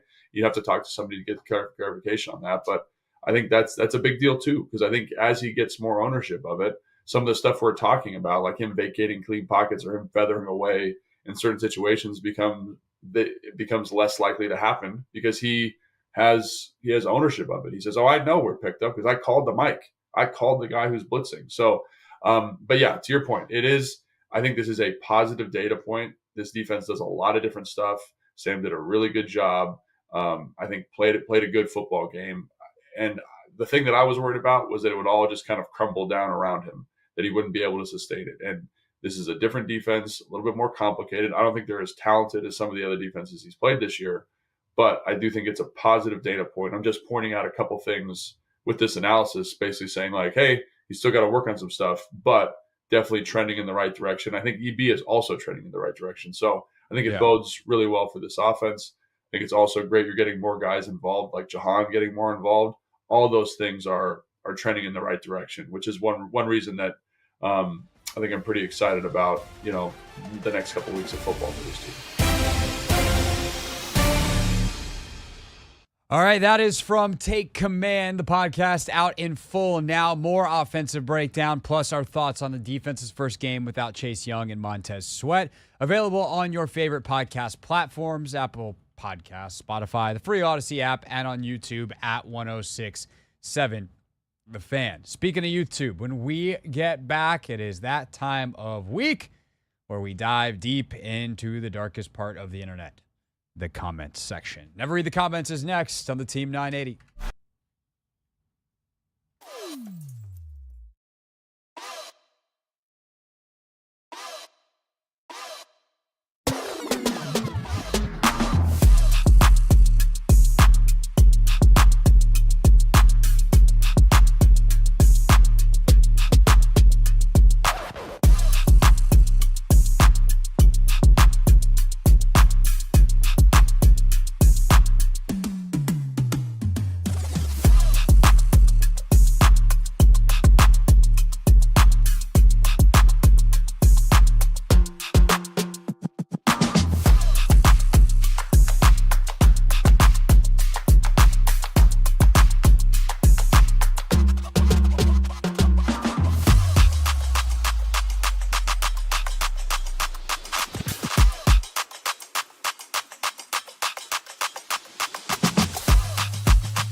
It's the Hoffman Show on the Team 980, always live as well on the free Odyssey app.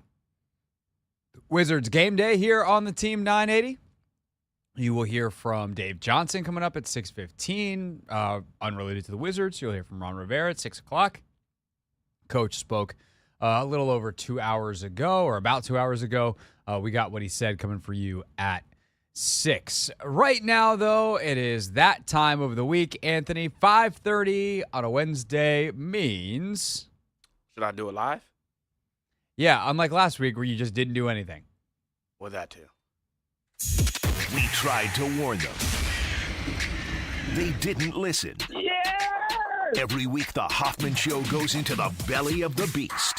We read those comments, baby.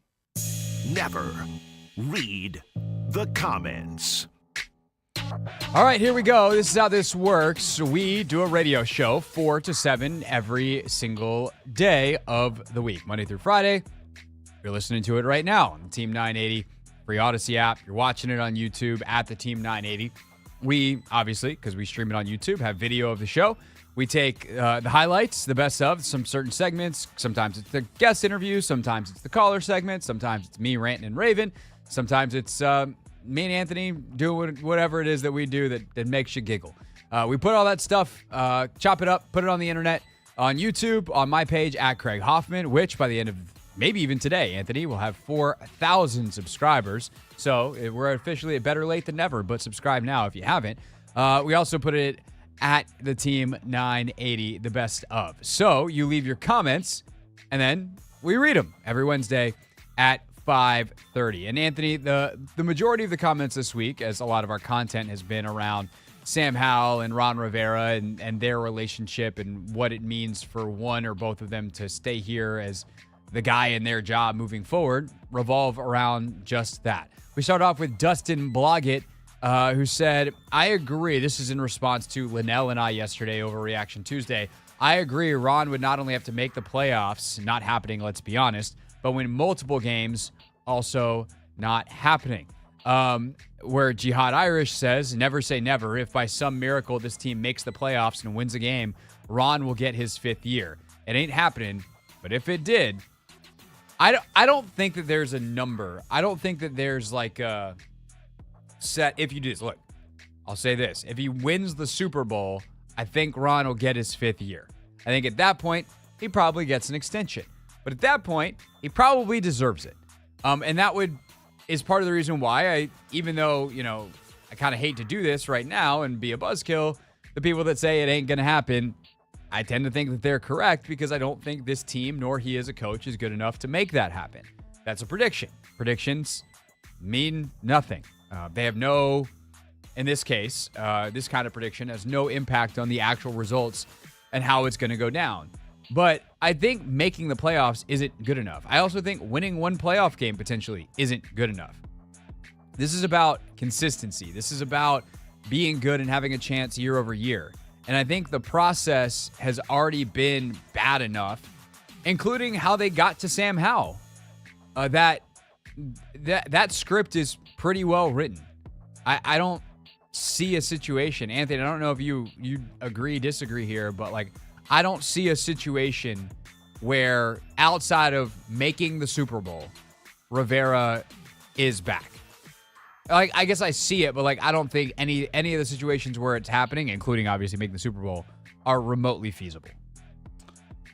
I mean, I agree. I think Ron has, because again, it's all about what he's done over, the last 4 years. And if we're still in year 4, not winning the games that we're supposed to be winning, and, somehow, some way, we go on this magical run, that still doesn't do enough to, suggest that the way Ron Rivera has, built this team and the infrastructure is the solution. It's not. I mean, we got hot, and I think that's what the NFL is all about. Who gets hot, when December rolls around, January rolls around, things of that nature. But we look at the first 9 games, I don't think what Ron has done the last 4 years suggest he should stay. Well, and that's the problem, right? Is like, could they get hot over the last couple of weeks and make a run and get to the playoffs and maybe even win a game? Sure. But the first 9 weeks have been the same as everything else. Exactly. So unless there was, here's I guess the one thing. If all of a sudden, let's say it's Eugene Shen, because that's the biggest change we've known to the organization. If all of a sudden Josh Harris is like, well, if we put these pieces around Rivera, he looks different. He's different as our coach. He's different in our system, the Josh Harris system, versus what he was under the Dan Snyder system. And yeah, we're not going to give him all this power that he had. Like Eugene is in charge, and maybe they make a change at general manager, or they do some of that stuff, and the GM is like, no, like I can work with Ron. It's fine. Let's keep the continuity for the young quarterback and see what happens moving forward. Then sure. But realistically, like Ron's not only his tenure under Dan Snyder, which I think would be easier to be like, okay, well, actually, it's probably a lot of ownership stuff that influenced that. It's the same as it was in Carolina. Like he's a sub 500, not by much, but sub 500 coach who has had a couple of good seasons, mostly powered by individual brilliance of Cam Newton. That's what he's been. So if that's who he is, Josh Harris ain't gonna want that around. And then you get to kind of that next thought about Sam. Victorious 1944 says the only valid reason for keeping Ron is for the continuity and development for Sam Howell with Eric Bieniemy. I think for sure they need to get rid of the Martys and adjust the power structure with Ron. And then Glenn Smith 491 says, thing is, if we actually did what you were saying, that Ron needs to keep his job, that was something that Linnell was talking about potentially with the Sam part. It's keeping EB that we probably need to prioritize in such a case that would likely mean Ron's end. This is also another like interesting facet of this, Ant, is like, I don't know what EB's future is. I don't know that he's done enough this year, and the next 8 games could change this dramatically. But he hasn't done enough yet where I think he's going to be a hot head coaching candidate. Like, I think his most likely job is as an offensive coordinator somewhere next year. I don't know whether that's here or somewhere else, because I do think that there's a really good chance that if Josh Harris moves on from Ron Rivera, of course, if the next head coach is like, hey, yeah, I would like to keep Eric Bieniemy, they have a relationship maybe, whether it's defensive head coach or another offensive head coach who wants to be able to say like, hey, EB, I'm going to trust you to run the offense so I can focus on being a head coach. Whatever it is that the situation's there, of course it could be an option. And financially, that certainly would behoove the Commanders to not have to double pay and whatever. Although if EB gets another job, I think the way that works is like his salary gets offset. Point is, like, you don't have... I would think that Josh Harris and the new GM and whatever would want a complete fresh start. You don't want someone to come in and say like, oh, that guy's been here. You probably want to keep some. Like, there's a reason Randy Jordan stuck around through multiple coaches, multiple OCs. You know, I would imagine Kotwika with how the special teams is playing right now. I'd imagine he's staying around. Is it Kotwika? Is that the right special teams coach? Or is he the old guy? Why am I now second guessing myself? That's not who the current special teams guy is. The old guy. Who? Katzer. I was picturing Nate Katzer and saying Ben Kotwika. But like as soon as I said Kotwika, I pictured Kotwika and I was like, that's not the right face. Nate Katzer. With how they're playing the last couple years, I would imagine Nate Katzer stays around. But I don't think that, like, if I'm a new head coach and a new GM, especially with a personality as strong as Bieniemy, where he's had all this power here, like, I probably want to start over. And the good thing is, I think, for the continuity's sake, is there's enough Andy Reid disciples out there that I can go find one to be my head coach and keep a similar system to what Sam is running now and not have to completely start over for a third time. But do you think this doesn't reek of, what the Commanders did with KOC in terms of, allowing him to leave? Well, I mean, because he was an option, though, to be on Ron's staff, right? Yeah, no, he was. And I think that would have been smart. But I just feel like we see that the last decade, we've seen so many offensive minds, we just let them walk out the door. And if Eric Bieniemy and this offense gets going, I think that will be that's a different story, right? And that's why I think the next 8 games are so critical. They have a really tough schedule. They play some really tough defenses. And here's the thing. if they go out and blitz the next 8 games, let's say they go even 5-3, but the offense is putting up 27, 28 a game with Sam, and Sam's cooking. Now you're talking about EB potentially being a candidate here. Like, that's real. I think the difference in Sean and Kyle, I mean, Kyle's kind of in his own boat. I mean, they're all in their own boat. But Kevin was the one who they really had an opportunity to keep, and Ron screwed the pooch on it. That's a young coach with a definitive head coach path in the future. Okay. And Eric is not as young of a coach. Like, Eric's been around. He's been coaching for 25 years at this point, almost. Well, maybe not quite that long, but coaching for 20. His career ended in the late 90s, and he went pretty much straight into coaching early 2000s. So, he's been coaching a long time. He's not, and while he's still waiting on his first head coaching job, and by his resume, he should have had it by now. It's a bit of a different situation. They let the next great young offensive mind walk out the door. No, Eric's a known commodity. And if you don't think he's your future head coach, then you have, the most important thing becomes empowering the current head coach. And to an extent, that was true with Ron. It's just Ron was bad at decision-making and decided to go with a guy he was familiar with in Scott Turner over Kevin O'Connell, who was, literally no one else in the league would have done that. No one else in the league would have hired Scott Turner over Kevin O'Connell, and Ron did. That's the problem. So it's not so much it's not what's the word I'm trying to think of? It's not in a vacuum. It's not the process of the choice. It was the specifics of the choice. Yeah. It was Scott Turner over KOC, not letting a good offensive coach leave versus not. Yeah. Continuing on, never read the comments here on the Hoffman Show. A little bit more on Sam. Mike H. 1242 says Sam is going to be fine. He's only going to get better with experience. EB is really asking Sam to do a lot right now, which will accelerate his development sooner rather than later.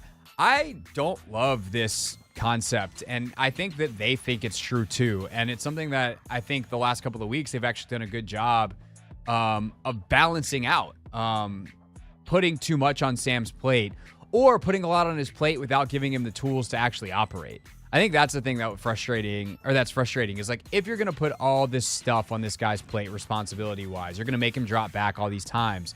Does he have the ability to get into the right play? Does he have the ability to change protections? Does he have the right O-line in front of him? Does he have the right balance of drop back and screens and this and that? And I think EB's called his 2 best games 2 weeks in a row. And hopefully that means that he's kind of figured it out, that he's like, hey, this is how this offense needs to run. But the idea that you just put everything on a guy, it's like, hey, here's the whole playbook, go, and that's actually going to accelerate his development. No. And I would equate it to this. If ultimately I need to beat an NBA player in one-on-one, I'm not really actually going to get that much better by going straight into playing one-on-one against NBA players. I'm actually better off going let me play some elite high school players. And once I figure out how to beat them, let me ramp up. Because all I'm going to do if I'm playing NBA players is get my ass kicked nonstop forever and never the talent gap is so wide that I'm not actually getting better. I'm just losing and I'm stuck in place. I am the nail, they are the hammer, and I'm just getting pounded into oblivion. And we've seen that happen with quarterbacks before where there's too much on them and they get beat up out of the league, basically. Their confidence gets shot. They get physically, changed with injuries, or they're just hurt, or they're kind of shell-shocked. We've seen it. And so making sure that this is a coaching adage, as someone who does coaching in the physical fitness space and works with athletes, I want my athletes to feel success.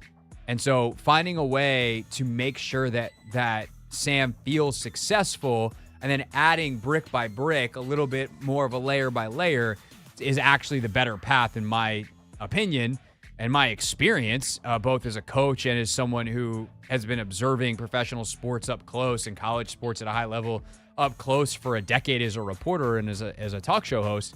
That is the way to go, not just overloading guys. And I think they're doing a really good job of finding that balance. And I'm not saying that they purposely were screwing Sam over to see if he could sink or swim at the start of the year. I'm just saying I think they've found that balance over the last couple of weeks and done a really nice job with that. An actual funny comment, Anthony. Often people try to be funny and they're terrible at it. This one was actually funny. The real 4744 says, Heineke forced Ron to start Howell week 17, 2022. Maybe TH8 really was the savior. Savior from Ron's inability to evaluate talent. That's why he likes versatility. He has no idea what position players should be in. Better percentage, you get it right if they're versatile. Sam is probably playing shortstop. If Ron had his way, Taylor Heineke gets credit for Sam. That's a wacky, funny bit. It is indeed, because Ron loves, saying, I did this for Taylor and all of that, and we know what really happened. Yeah, we know what's up. We know. Ron outsmarted himself on that one, and yeah. The position flex thing got me, though. And shortstop, that's a funny line. I haven't heard position flex in so long. I miss it, sort of, kind of. I was thinking, we were listening to Rivera earlier, right? And he's got his more than anything else, and all his little catchphrases. I think for the Junkies drinking show this year, they should do a shot. They should have like a list of like 5 things that Ron says. If more than anything else. The biggest thing is bringing something completely unrelated back to Sam. We could just do those 3. What about Because he starts every sentence with I'm not even worried about that. Yeah. I'm not trying to kill him. I'm just trying to get the Junkies drunk. Okay. Which is the point of the show. Yeah. You do those 3, and then you just start week 1 press conference. You hit play. Every time that he says one of those things, you take a shot. They'll be puking before 7 a.m. Oh, no question. They would have alcohol poisoning by 7:30. So we're not. I actually don't think we should do that. You thought of the idea. I did, but I also thought of it as a joke, as a funny, as a haha. Okay. They could do it for like 1 press conference, and then they'd just be hammered. It would be lit. But I don't know how quickly they want to intake. It's not a sipping situation. Or, maybe they take a sip every time. That way they can survive. Also, I think another good candidate, every time you mention Sam. I said every time he brings it back to Sam that's unrelated. Okay, that's that was one of the 3. Yeah. Thanks for paying attention, Anthony. No problem.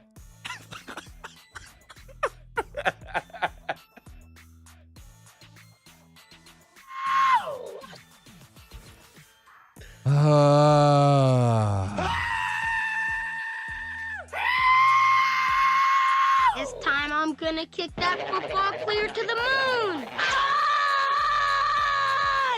John, well done, Anthony.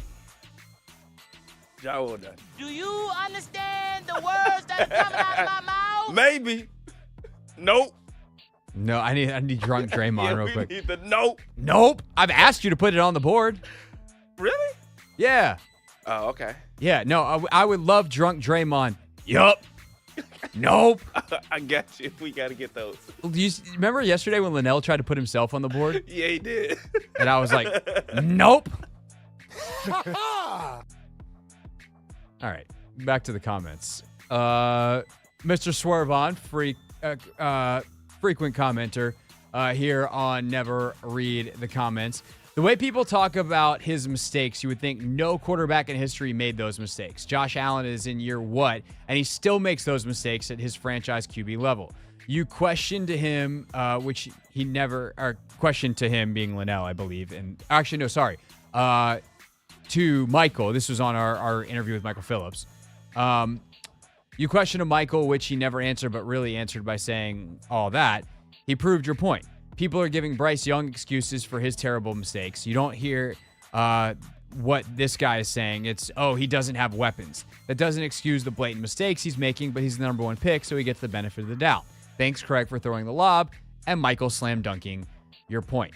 The point being that, like, if Sam Howell was a top pick in one of the last 2 drafts, and he was playing at the level he currently is right now, you'd be psyched. The 5th round pick thing is relevant. Yes, he was. It's relevant because his contract is cheaper. Love that. CJ Stroud, contract is more expensive. Bryce Young, contract more expensive. Even like Will Levis, slightly more expensive. But Sam is about as cheap as you can get for a quarterback in the NFL. And yet he's playing at a young, like, developing superstar level. And that's great. So, yeah, that's the big thing that I'm on right now is, like, let's move away from talking about the mistakes and fifth-round pick. Is he good enough? Is he not? Let's talk about him as a young quarterback and whether the mistakes he's making are the types of things you can improve on and go from there. And I think that the answer is yes, and he's getting better in some of the areas. It's not going to be linear. He might take 5 sacks against Seattle this weekend, but it is getting better, and better is, better. GB9589. Sam Howell is the franchise QB. Funny how the national media just can't admit they were wrong regarding our 5th-round QB. I've been around a long time, and the good ones show right away with or without a good offensive line. This kid is NFL number 2 passing yards after 9 games. He is young, but a lot of fun. They show it early thing, I think there is definitely some truth to that. Like, the guys who have it, they show you. And Clinton made that point earlier when he joined us. If you missed it, Clinton Yates, back at 4:30. That is also already up on our YouTube page at Craig Hoffman and at the Team 980 if you want to check it out. But you're right. Like, yes, it is pretty apparent he's got the mental stuff and, like, the demeanor and kind of the processing ability to make it in this league. But the reason I wanted to pick this comment is I hate when people blame the media for stuff that's not the media's fault. And it happens a lot when fans get off the hook for stuff because social media. I'm like, okay, so it's your fans who have Twitter accounts or Instagram accounts or TikTok or whatever. Like, that's not the media. It's not those of us with credentials who show up and actually cover games and ask questions. And the national media didn't make Sam Howell a 5th-round pick. We don't pick. I don't have any influence on where anyone goes in the draft. You know who has influence? NFL teams. It's the actual teams that made him a 5th-round pick because they went through 4 rounds of the draft and nobody drafted him. So don't blame the media for stuff that's not the media's fault. Be smarter, be better, don't be silly. That's my quick defense of the media rant. And then last but not least, just a fun thing that Anthony, I said I was going to do this week, and I forgot to. But the good news is we had some YouTube commenters that checked in with us on 1st and 10, where I said, hey, I'm pretty sure Sam Howell's record through 10 starts has got to be one of the better ones in recent Washington memory for quarterbacks that have made it 10 starts. Turns out, Scott, 81 or 81100 or 1000. Scott, you got a lot of numbers. Scott, 811,000 says, Jay Schrader was 8-2, I believe, but that's off the top of my head. I'm drinking beer. And then Scott, either still drunk or drinking or sobered up later, came back and said Schrader was 9-1, and I double checked. So there you go. Oh, wow. Thanks to Scott and his beers, who's now apparently our research department. Maybe we can pay him in beer. That wasn't a bad guess. Scott, we're not paying you. Don't leave a comment on the. Actually, leave a comment just to let us know you watched the whole thing. Just leave a little beer cheers. Actually, I'm going to steal a bit from JP Finley right now. If you made it this far, I don't owe you a beer, but I would like for you in the comments of this video just to leave the beer emoji. So if you're watching this if you're listening to this live on the radio right now, this is going to make no sense. If you're watching live on YouTube right now, it doesn't really matter. But if you're watching this on demand later, so it's not 5:55 p.m.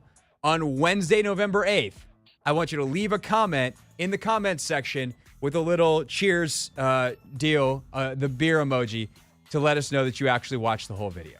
That is Never Read the Comments for this week. We do it each and every week, 5:30 on Wednesdays live here on the Team 980. The Hoffman Show, of course, daily, 4 to 7 p.m., which means we still have, actually today we have a little less than an hour to go because we have Wizards basketball tonight here on the Team 980 starting at 7 o'clock, which means pregame's at 6:45, which means we got to talk to Dave Johnson very, very soon. 6:15, he joins us. But next, you'll hear from Ron Rivera here on the Team 980.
It's the Hoffman Show on the Team 980, always live as well on the free Odyssey app.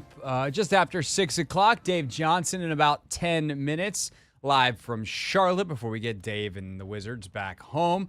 Friday, don't forget, we will be live at Capital One Arena. I believe we'll be at District D again. Originally, we were going to be in the concourse, but they're having another block party at District D, so we're happy to go and be a part of the party, Anthony. Although I guess you're gonna do the same bit as last time. You're gonna be here. So I have to leave you behind.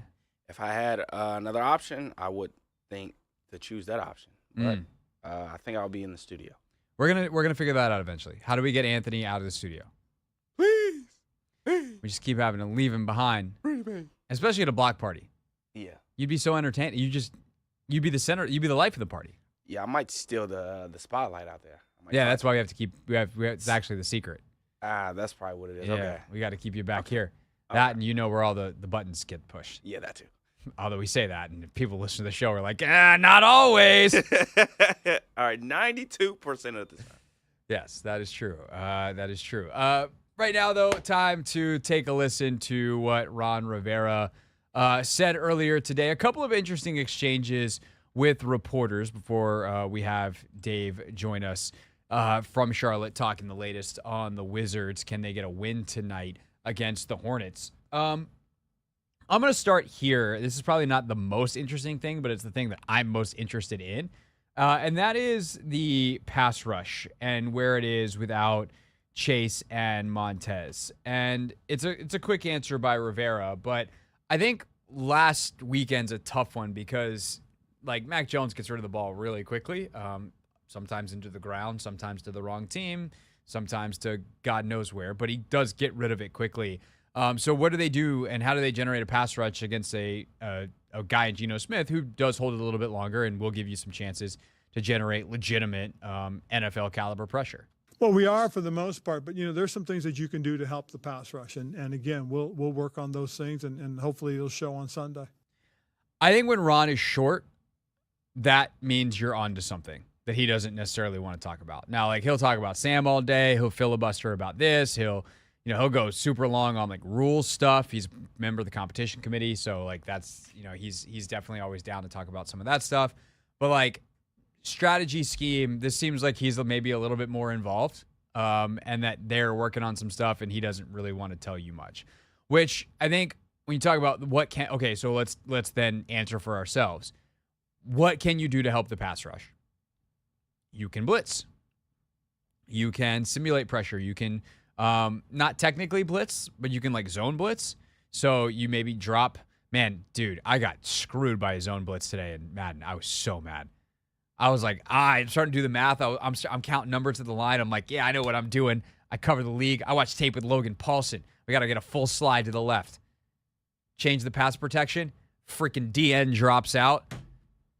It's like, where did you come from? When are we going to get a game in?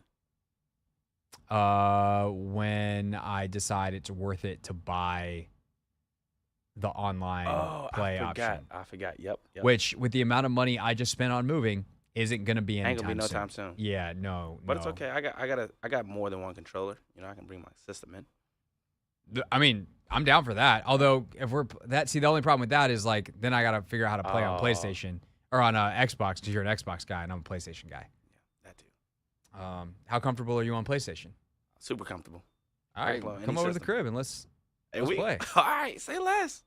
I got a fancy new place. Have you over? Maybe we can get some dumplings. Oh, that too. There it is. It's a party. All right. Hoffman spot. Yep. All right.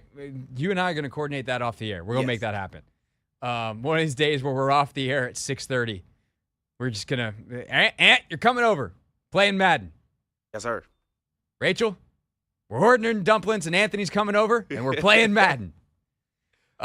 Anyway, the point is you can do that kind of stuff. And I think you can actually do more of it with their current personnel because one of the pressures that Jack felt, but also I think solid strategic decisions, is they didn't want to drop Montez or Chase into coverage because you want those guys rushing the passer. One, they're not that good at it. And two, they are very good at rushing the passer, relatively speaking. James Smith-Williams and Casey Tuhill are like they're Me and Mikal average both to knew. below average NFL pass rushers, if we're being Kel honest. and I Like were saying there's a lot more to when that Katie position that I initially think makes them requested a like trade. very solid football This is players. June They're not 30th or elite something. pass rushers by Early any July, stretch, we're back but part of lifting what at makes them the, good at their position is you practice can facility drop in them Phoenix. out in the coverage, especially And Casey. we Casey's go great in get space. breakfast James afterwards. is We're better than sitting you think he in, is in first space. watch. He's super smart. Like And there's I'm just there's like, real benefit bro, like, to having those two because if it this gives you trade some more happens, versatility. So I think it's one of the both of us. questions we get a lot He's like, is like, yeah, how like, do you keep Jamin out of some of these bad I coverage don't see any situations? situation where it You would be blitz one him. or Well, the if you're other gonna or blitz something, him, I then who's think it going would to take be over both that of us. spot? With other Can you do a players, zone with kind of other blitz picks, where whatever, you but I think it blitz would, Jamin and we're like, drop yeah, and Casey I'm or like, James out? yeah, Like bro, those are like, I'm some not of the going- options I'm that not are going on to the that. table. Yes. Quan Martin has been Absolutely, pretty 100%. effective as a blitzer Because, so far. like you He's said, come a couple there's of so times much and going he's on. Like, impacted you know, the rows, even if he life hasn't in gotten the league an is busy actual enough. sack You know, yet. you're playing So on time, there are blah, blah, blah. definitely You got a lot of stuff things on that you can autopilot. do schematically. A lot of your life. And then also depending on how this is where like depends what the in your opponents do and how they routine. call That's like the one certain thing you fronts can't and control. protections. Yes. If you can get them in And so when bad you situations go to a new where you city, know, hey, even if a we place like give New York is our if busy, we you go know, our there's a lot 5 to down figure or out. Cinco package, It's a we're gonna lot get going one-on-ones. They're gonna 5-0 protect it, meaning they're gonna take it's 5 just offensive linemen a lot straight of up logistic stuff to against the handle. 5 Like, down you almost linemen. kind of lost a minute. You trust Like, Deron you Payne and also John have to Allen be to able win. delegate that properly to the those people are around options you, that are to on your the table agents, to your for managers, to them your this family weekend. members, to people who all help right. you. As for but just to know that I had some of the other going through things that Ron that I had played talked with my about, whole career meant everything. Yeah. Let's You know what I see. mean? Ron, on whether the offensive line changes or Sam's development are to thank for the lack of sacks. Anthony, I have not heard this bite yet. I would bet a large amount of money he says it's on Sam because everything is about Sam. Yeah? Yeah? Yep. All right. Show me the money! I think it's a combination of several things, and also the guys around Sam getting it. You know, it's like I've talked about this earlier too, about those aha moments where all of a sudden because, okay, I see it, I get it. Well, you know, some of the things that we did up front with the offensive line seem to be paying off. I think getting the ball out of Sam's hands quicker, you know, creates that you know, the ball's out, frustration for the defense when a guy gets the ball out early and on timing. There's a little bit of frustration that seems to develop. And then overall, the guys understanding. I mean, you see some of the things that we've been seeing from the backs and from the tight ends that are chipping their way out. We even got a couple snaps where we have the receivers chipping and all understanding just how important it is. And it's all kind of coming together, I think, at the right time for us offensively. Actually, Ant, he didn't credit Sam. He credited everybody around Sam. Show someone else the money. Yeah, I guess. You led me astray. I mean, he did mention Sam multiple times. Of course. like I mean, 5 Sam is the guy that they're trying to protect. Yeah. But it wasn't like, oh, no, Sam's just figured it out. Sammy Sam, better Sam, growth Sam, projection Sam. So please, Josh Harris, keep me my job, Sam. It was like, no, we've done some things that are smart from a play calling and structural standpoint to help protect the kid and to save him from himself a little bit. And also frustrate defenses. Because that's the other thing, too, is like when you drop back all the time, pass rushers get in a rhythm. And they've broken that rhythm the last couple of weeks, and you see the results. Can the Wizards finally get a result tonight in the win column? They've got Charlotte on deck. We head to the Queen City next, where Dave Johnson joins us on a Wizards game day here on the Team 980.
It's the Hoffman Show on the Team 980, always live as well on the free Odyssey app. It is a Wizards game day here on the Team 980.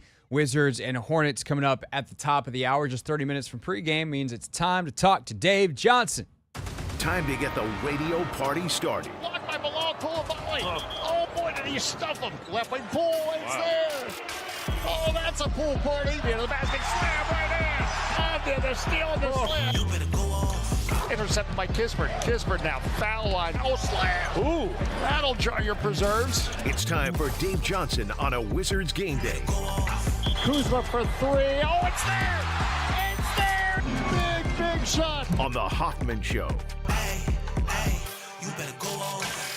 And to the Queen City we go. How is Charlotte, Dave?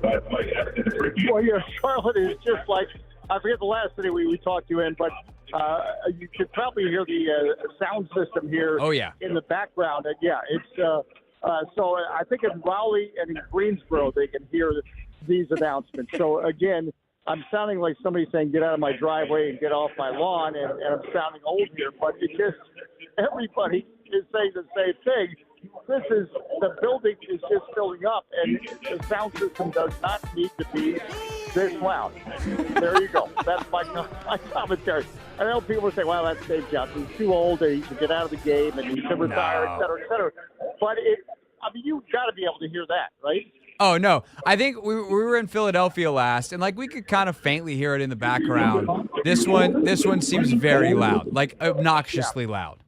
No, yeah. And the guy I know him. He's a great guy. The PA announcer. He's got a voice like Barry White. Speaking of dated references, and he's piercing through. But my goodness gracious. So, but part of the problem is I give people I don't know if it's a physics lesson or some kind of lesson here, but it's always a late arriving crowd here in Charlotte. So they have the volume, I think, up this high.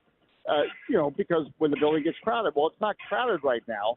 So, the glass on the outside of the building is probably in some jeopardy. And now you hear the music now going too, right? Oh, yeah. We hear it all. So, yeah, all right. Well, I'll try to answer your questions as best I can. But it's hard in a phone conversation when you can't hear things. Yeah. Well, I think you've responded very well to everything I've said so far. So that's a good sign in terms of hearing me. We can hear you through the noise. There is the noise in the background. So we're going to do the best we can here. And hopefully, how about this for a transition, Dave? Hopefully, we can do better than the Wizards did trying to stop Joel Embiid the other night. Just as a fan of the game, obviously it stinks when that happens to your team. But when you see an all-timer get going like that, what's it like to be in the building? And obviously, look, we want the Wizards to have better answers and to not let him score 29 points in a quarter. But how often, you do get to see a guy score 29 points in a quarter. Well, and listen, here's the situation. It shows, just what kind of player he is, because he can hurt you in so many ways. His footwork. He's more than just a big guy. It helps that he's a big guy, but he's also an athletic big guy with a tremendous skill set. And again, that third quarter, and this kind of epitomizes where the Wizards have been against teams like the Sixers. They actually were outscoring the Sixers at one point, 26-21. They actually scored 40 points, the Wizards did, in that third quarter. The problem was the 76ers scored 46. So, again, scoring is not the issue. And for fans, start to look down. Marcus Sasser, you do have a team, a Wizards team that can score, that can be exciting, can get out and get points off transition. I don't know, man. I feel a way about the Thompson twins and Wimby because those guys are making it much harder for me to continue to make you have to have so many things going exceptional on a night to beat the Philadelphia 76ers because, as we talked about, I think if it's possible, I think they've actually gotten better and deeper post James Harden trade, and that is not a knock on James Harden, who is one of the top players in the NBA. As for moving forward tonight, what's the big threat, do you think, against the Hornets? Obviously, we've seen this year, teams with bigs who can score are problems for the Wizards. Charlotte doesn't exactly fit that build, so how do you feel about the matchup tonight, and how did Wes feel about it when you talked to him? Well, they're going to push it in, and they've got to, they actually are, on top in points in the paint, even though they don't have a Joel Embiid, but they do it in other ways. So they're going to have to force the Hornets, or want to force the Hornets into a perimeter team, quite frankly, because while they're capable of threes, that's not their forte. Look, LaMelo Ball is coming off a triple-double in a loss for the Dallas Mavericks. He really is a special player. So, he's going to have to be a big part of the focal point, and you're really going to have to get your defense set early and not fool around, because this I have 6 conversations going around me now, plus music, and I forgot what the question was. But the point is, you've got to get set, because the Hornets are going to execute quickly in their offense. They're going to want to push the pace. By the way, as I give inside information to our listeners as well, first time in 27 years this has happened, my engineer did not show up. So they are scrambling to set it up so we can have a broadcast go on the Wizards Radio Network in the T980 at 6:45. So I'm in the middle of a crisis triage surrounded by surround sound and music, and this will be such a sweet victory tonight after all that we've gone through just to get this thing on the air. Dave, I'm asking this seriously. Do you need to go right now? We love having you, but if you need to solve a crisis, pregame does start in 23 minutes. No, listen. You want to solve crises, you don't call Dave Johnson. so let's just write that down right now. So I'm doing what I do right now is talk, and that's basically all I could do. True story, I once hung, as I was trying to do some home improvement, I once hung a hook in the closet upside down. So this is how bright I am when it comes to mechanical things, etc. Okay. So yeah, this is all I can do, and I hope I'm doing it somewhat well, because I've got a lot of bills to pay, and I'm in no position to retire yet. Okay. Okay. So we've established that in a crisis, don't call Dave. Got it. Now you've just sparked story time, though, which is always my favorite with you, because you've been doing this for a hot second and have some pretty good stories. What is like the worst? I don't want to call it the worst, but like the craziest way you've had to engineer a broadcast. I'll give you a second to rack your brain by quickly telling mine. The first game of play-by-play I ever did in college was in Storrs, Connecticut. It was a Syracuse UConn women's basketball game. It was Maya Moore's senior night, and our connection was a disaster. I had to call the game, and it's my first ever time doing play-by-play for real. I had just gotten cleared through the college radio station. I was super proud of myself. And my first game was the second half I did the play-by-play. The first half I did the color with Bill Spalding, who's now calling New Jersey Devils games and the Olympics and stuff. He turned out all right. And I had to call it on a cell phone. And that was my first play-by-play experience for real on the radio. What is in your illustrious career, what is your most disastrous play-by-play story? Well, you always just go with the first thing that comes to mind. And I come from an era, and listen closely, listeners, once upon a time we didn't have cell phones. So this was 1988, and Navy lacrosse was in the NCAA playoffs. And lacrosse, as we know, is a big deal at Navy. And, oh, yeah. So I was going up to Boston to cover Navy against Harvard. And this is back in the day. We didn't have the internet. Yes, all these things. I don't know how we got along. I don't know how we made it this far without the internet and cell phones, but somehow we did. We had MTV, but that's about it. And so this is 1988. And I had ordered a phone line, which was a big deal. That's how you used to have to do broadcasts. Oh, yeah. So I show up at this field where they were playing the game. It wasn't at the football stadium. And my phone line wasn't working. Well, now we're getting closer to the broadcast. It's not like, I can call Massachusetts telephone and put in a service order. So I actually broke into somebody else's, I still remember stripping the wires. I broke into somebody else's phone line, and I just finished all the finagling and was able to make contact with the station in Annapolis, like 5 minutes to air. And you talk about nerve-wracking. And I got on the air, and we won that game as well against Harvard. And somewhere somebody got this is again back in the day. This is another history lesson. By the way, I'm giving these history lessons at no extra charge. Once upon a time, long distance phone calls were very expensive. Right. So somebody got charged for a 2.5-hour long distance phone call from Cambridge, Massachusetts to Annapolis, and I just got out of Dodge, and they never tracked us down. But I'm sure whoever phone line I broke into, their billing was like, well, who talked to Annapolis for 2.5 hours? That is incredible. Anthony, question for you, because I do remember that. Anthony, do you remember, as someone who is, what are you, 6 years younger than me, 7 years younger than me? Do you remember a time when there was like, hey, don't talk too long, it's a long distance, it's expensive? Like, do you remember minutes restrictions on long distance calling? Yeah, to an extent. I didn't really have to really endure that because I didn't get a phone until I was like 11 or 12. Right, but like your house phone, like you couldn't go call your cousins. Oh no, forever. you couldn't do that. Yeah, okay, so there were restrictions. Okay, but there are definitely plenty of people listening, Dave, who have no idea what we're talking about. Yeah, well, I didn't get a cell phone until I was 30, so that's a different perspective. But somebody will remember this. I mean, you got to understand, Anthony, and the younger folks, long distance phone calls, it was a big deal, and they used to charge based on the time of day.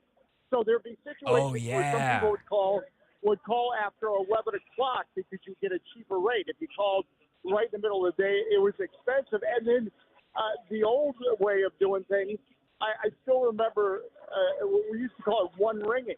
And so my dad would say, all right, well, one ring me when I'm driving Ocean City, let's say. And he'd say, one ring me when we get there. So in other words, not call and say, hey, the beach is great, we got here, da-da-da. To save money, it was one ring, and hey, and you know, if he heard that one ring, he knew it was from me. So that's how we used to get around paying long distance phone calls. Yet we couldn't text our parents and say we got there. We had to one ring them. That's so good, and you wonder why our parents are like, oh, you can't send me a text message every once in a while. Why don't you call your mother? What they had to go through back in the day. Wait until late night, one ringing it to know that you're safe. Dave, I sincerely hope that your crisis gets averted quickly. If we need to run long here on the Team 980, you can just text us. You don't have to one ring us. No, I'll text you. I won't one ring you. And you know what? This is it, listeners. Be tuned in at 6:45. If you hear Wizards broadcast, crisis solved. If you don't hear Wizards broadcast, might be the end of my career.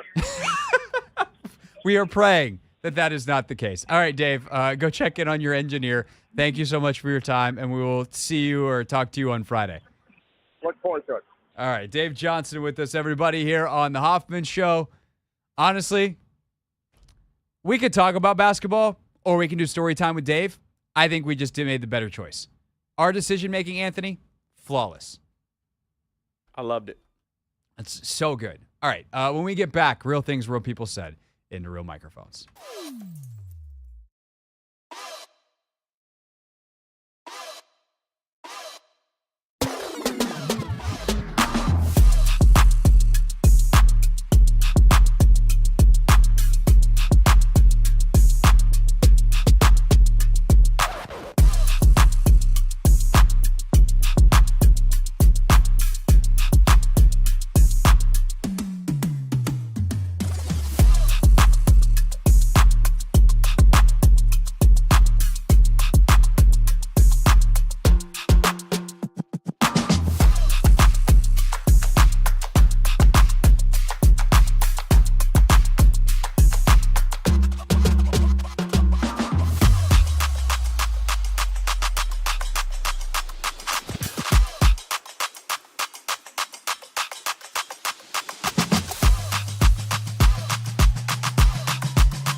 It's the Hoffman Show. We're on the Team 980. We're always live on the free Odyssey app. We are wrapping up because Dave Johnson and Glenn Consor are getting ready to go, we think, from Charlotte.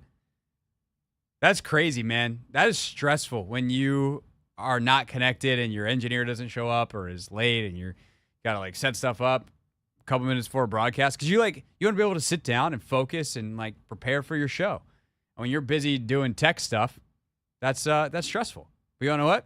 Those guys are professionals. They're fantastic, and they're gonna make it happen. They're gonna be just fine, as long as they're connected. Yeah, I wouldn't know what to do, to be honest. Oh, I mean, I don't know. I would be like, show me where the wires are. I'll connect them. But I'm me. I do that stuff. I don't mean to be like braggadocious or whatever, but like, I actually know how to hook stuff up. To be honest, Craig, I think you would have been a great engineer. No, I can. Let's be very clear. I'd be a good like remote broadcast producer or producer like what you do in terms of the board. And I've done it. I've been a producer. I've been a board op. I've run my own remotes. So like I've done all that stuff. I would be a terrible actual engineer because engineers have to do math. Got to solve problems. Yeah, but like specific math problems. Oh, okay. Like I'm pretty good with basic stuff, right? 2 + like 2. What's 3 + 5? 3 + 5 is 8. That was too long. I'm joking. You got it right though. I did. Do you really want me to clown on you for all the mistakes you made today? Let's count the mistakes Anthony's made. Oh my today. God. Is this really what this segment is turning into? You played yourself. Oh my God. And you're gonna fine me? I think you probably deserve a fine. These are finable offenses? I think the accumulation of them Oh my gosh. is probably worth 5.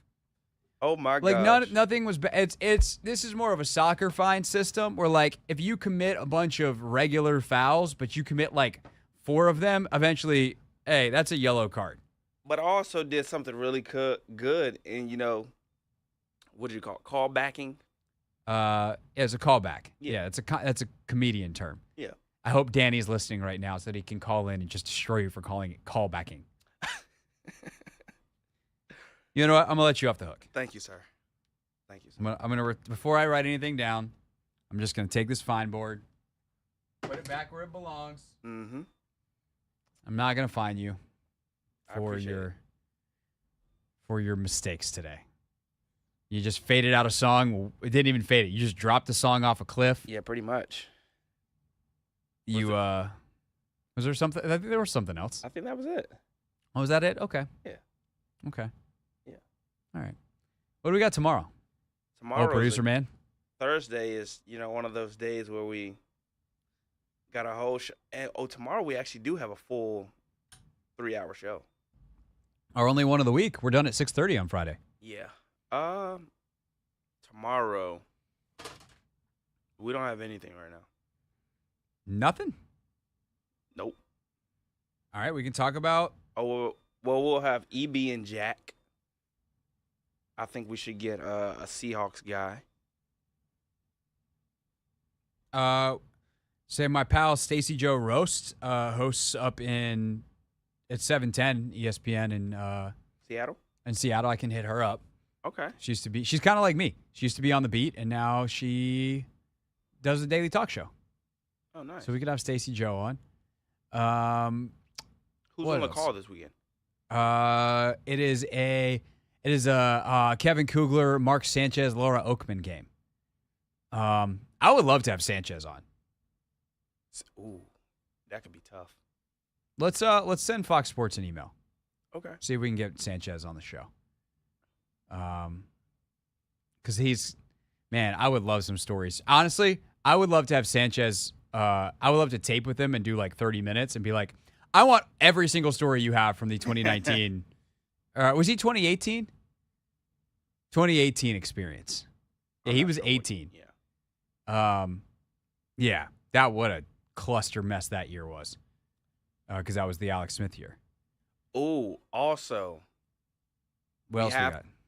For EB's presser, we Mhm. have to look out for the keyword elephant. Right. Yeah, we because it sounds like sometimes EB takes our feedback on the show. Yeah. So all of a sudden he says elephant in the press conference. Uh-oh. We know what's up. Yep. And then we also have our tiers. Then we have our NFL tiers. Okay. So we got a good one. We're cooking with something. Yeah. We're always cooking with something. Yeah. Always cooking with something. All right. Then anything else from housekeeping department? Take Command is out now. If you want more football talk, more hardcore X's and O's, film breakdown, this is the day. The podcast is out now, so you can check that out in your favorite podcast platform. We have, let's see, what else? Oh, we got a pretty funny story tomorrow morning on Take 5 as well. Logan has a pretty funny Seattle story, so that one's in the hopper. And then what was the other thing I was going to say? Oh, don't forget Friday we're live at District E, so make sure you come hang out with us on a football Friday. Although we're hanging out at a basketball game, it's fine. We're excited to be out there at Capital One Arena. Okay, time to end the show.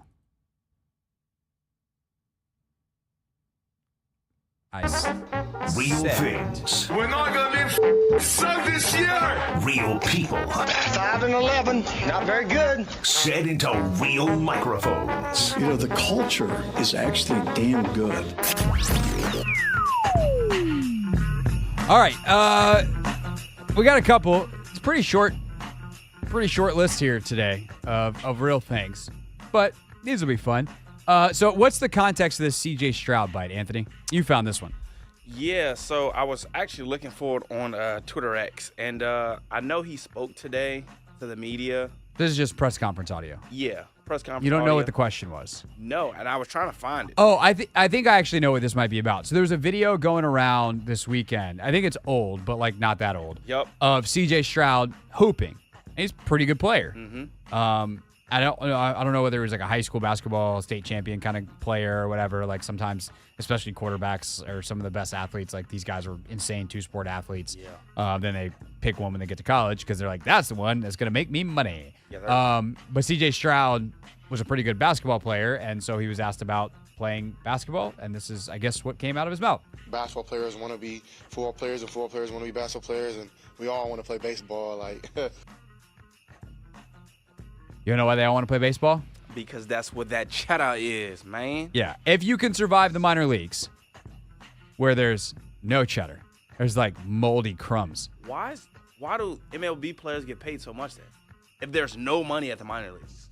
Because it's a stupid system that should be paying minor leaguers more. Yeah, they should. But that's also like, capitalism. Well, that too. The majors is where they make the money. That's where to recruit the best talent, that's where they spend the money. There's no salary cap, and so if they can squeeze the labor at the lower levels who doesn't have the negotiating power, because no one who's that valuable is ever there that long, then that's how capitalism works. Sometimes capitalism's great, sometimes it's not. It depends on whether you're the one making the lots of money, or you have the money, or whether you're fighting for it. Them's the breaks. And that's as far as I'm going to go on economic policy right now, because I sure do have some thoughts. But you can be like and this is getting this way in the NBA for sure. But every offseason you see some headline of some guy you've never heard of who's making $80 million. And you're just like, what? And I'm like, is it just because I don't pay attention to baseball like I used to? Or like, what? But like, good for them. Yeah, they're really making $80 million. Yeah, like, oh yeah, he's a reliever. He'll throw in 68 games for one inning. $80 million. Yeah. But he's a lefty. Must be nice. Draymond Green speaking, I think this was last night, about this year's rookie class, who is very impressive so far, which Draymond is both impressed and annoyed with. When you look at this rookie class, it doesn't really look like a rookie class. Like even our two rookies, like you put those guys in the game and they don't make mistakes that rookies make, and it's the same thing like for the Thompson twins and Wemby, and you start to look down the list, even Marcus Sasser, like they don't look like rookies, and so I think it's incredible class. But the Thompson twins, like, I don't know, man. I feel a way about the Thompson twins and Wemby because those guys are making it much harder for me to continue to make all defensive teams as these young guys come in defending the way they're defending, you know? So I'm happy to see it, you know, happy to see young guys coming into this league, taking on the challenge of defending. You know, so many young guys come into this league like, I got to score. It's all about scoring. How can I get my shot off? And it's such the wrong mindset to come in with. So it's good to see these young guys coming in with a different mindset. It's great. And defense is, it's not just like a mindset, it's also a skill level. Defense in the NBA is hard. The schemes are hard. The players are so good. Like, it's really easy to get discouraged. And so to see some of these young guys coming in and making an impact. I mean, Wemby's in his own category because he's just like, ha, blocked your shot. I'm 7'4", and my arms go forever. But to watch like the Thompson twins and some of these other young guys get after it is good stuff. All right, that is our show for today. We'll be back tomorrow talking Zardos, talking Commanders. You'll hear from Eric Bieniemy, and we'll see what else we cook up. It's the Hoffman Show on the Team 980. See you then.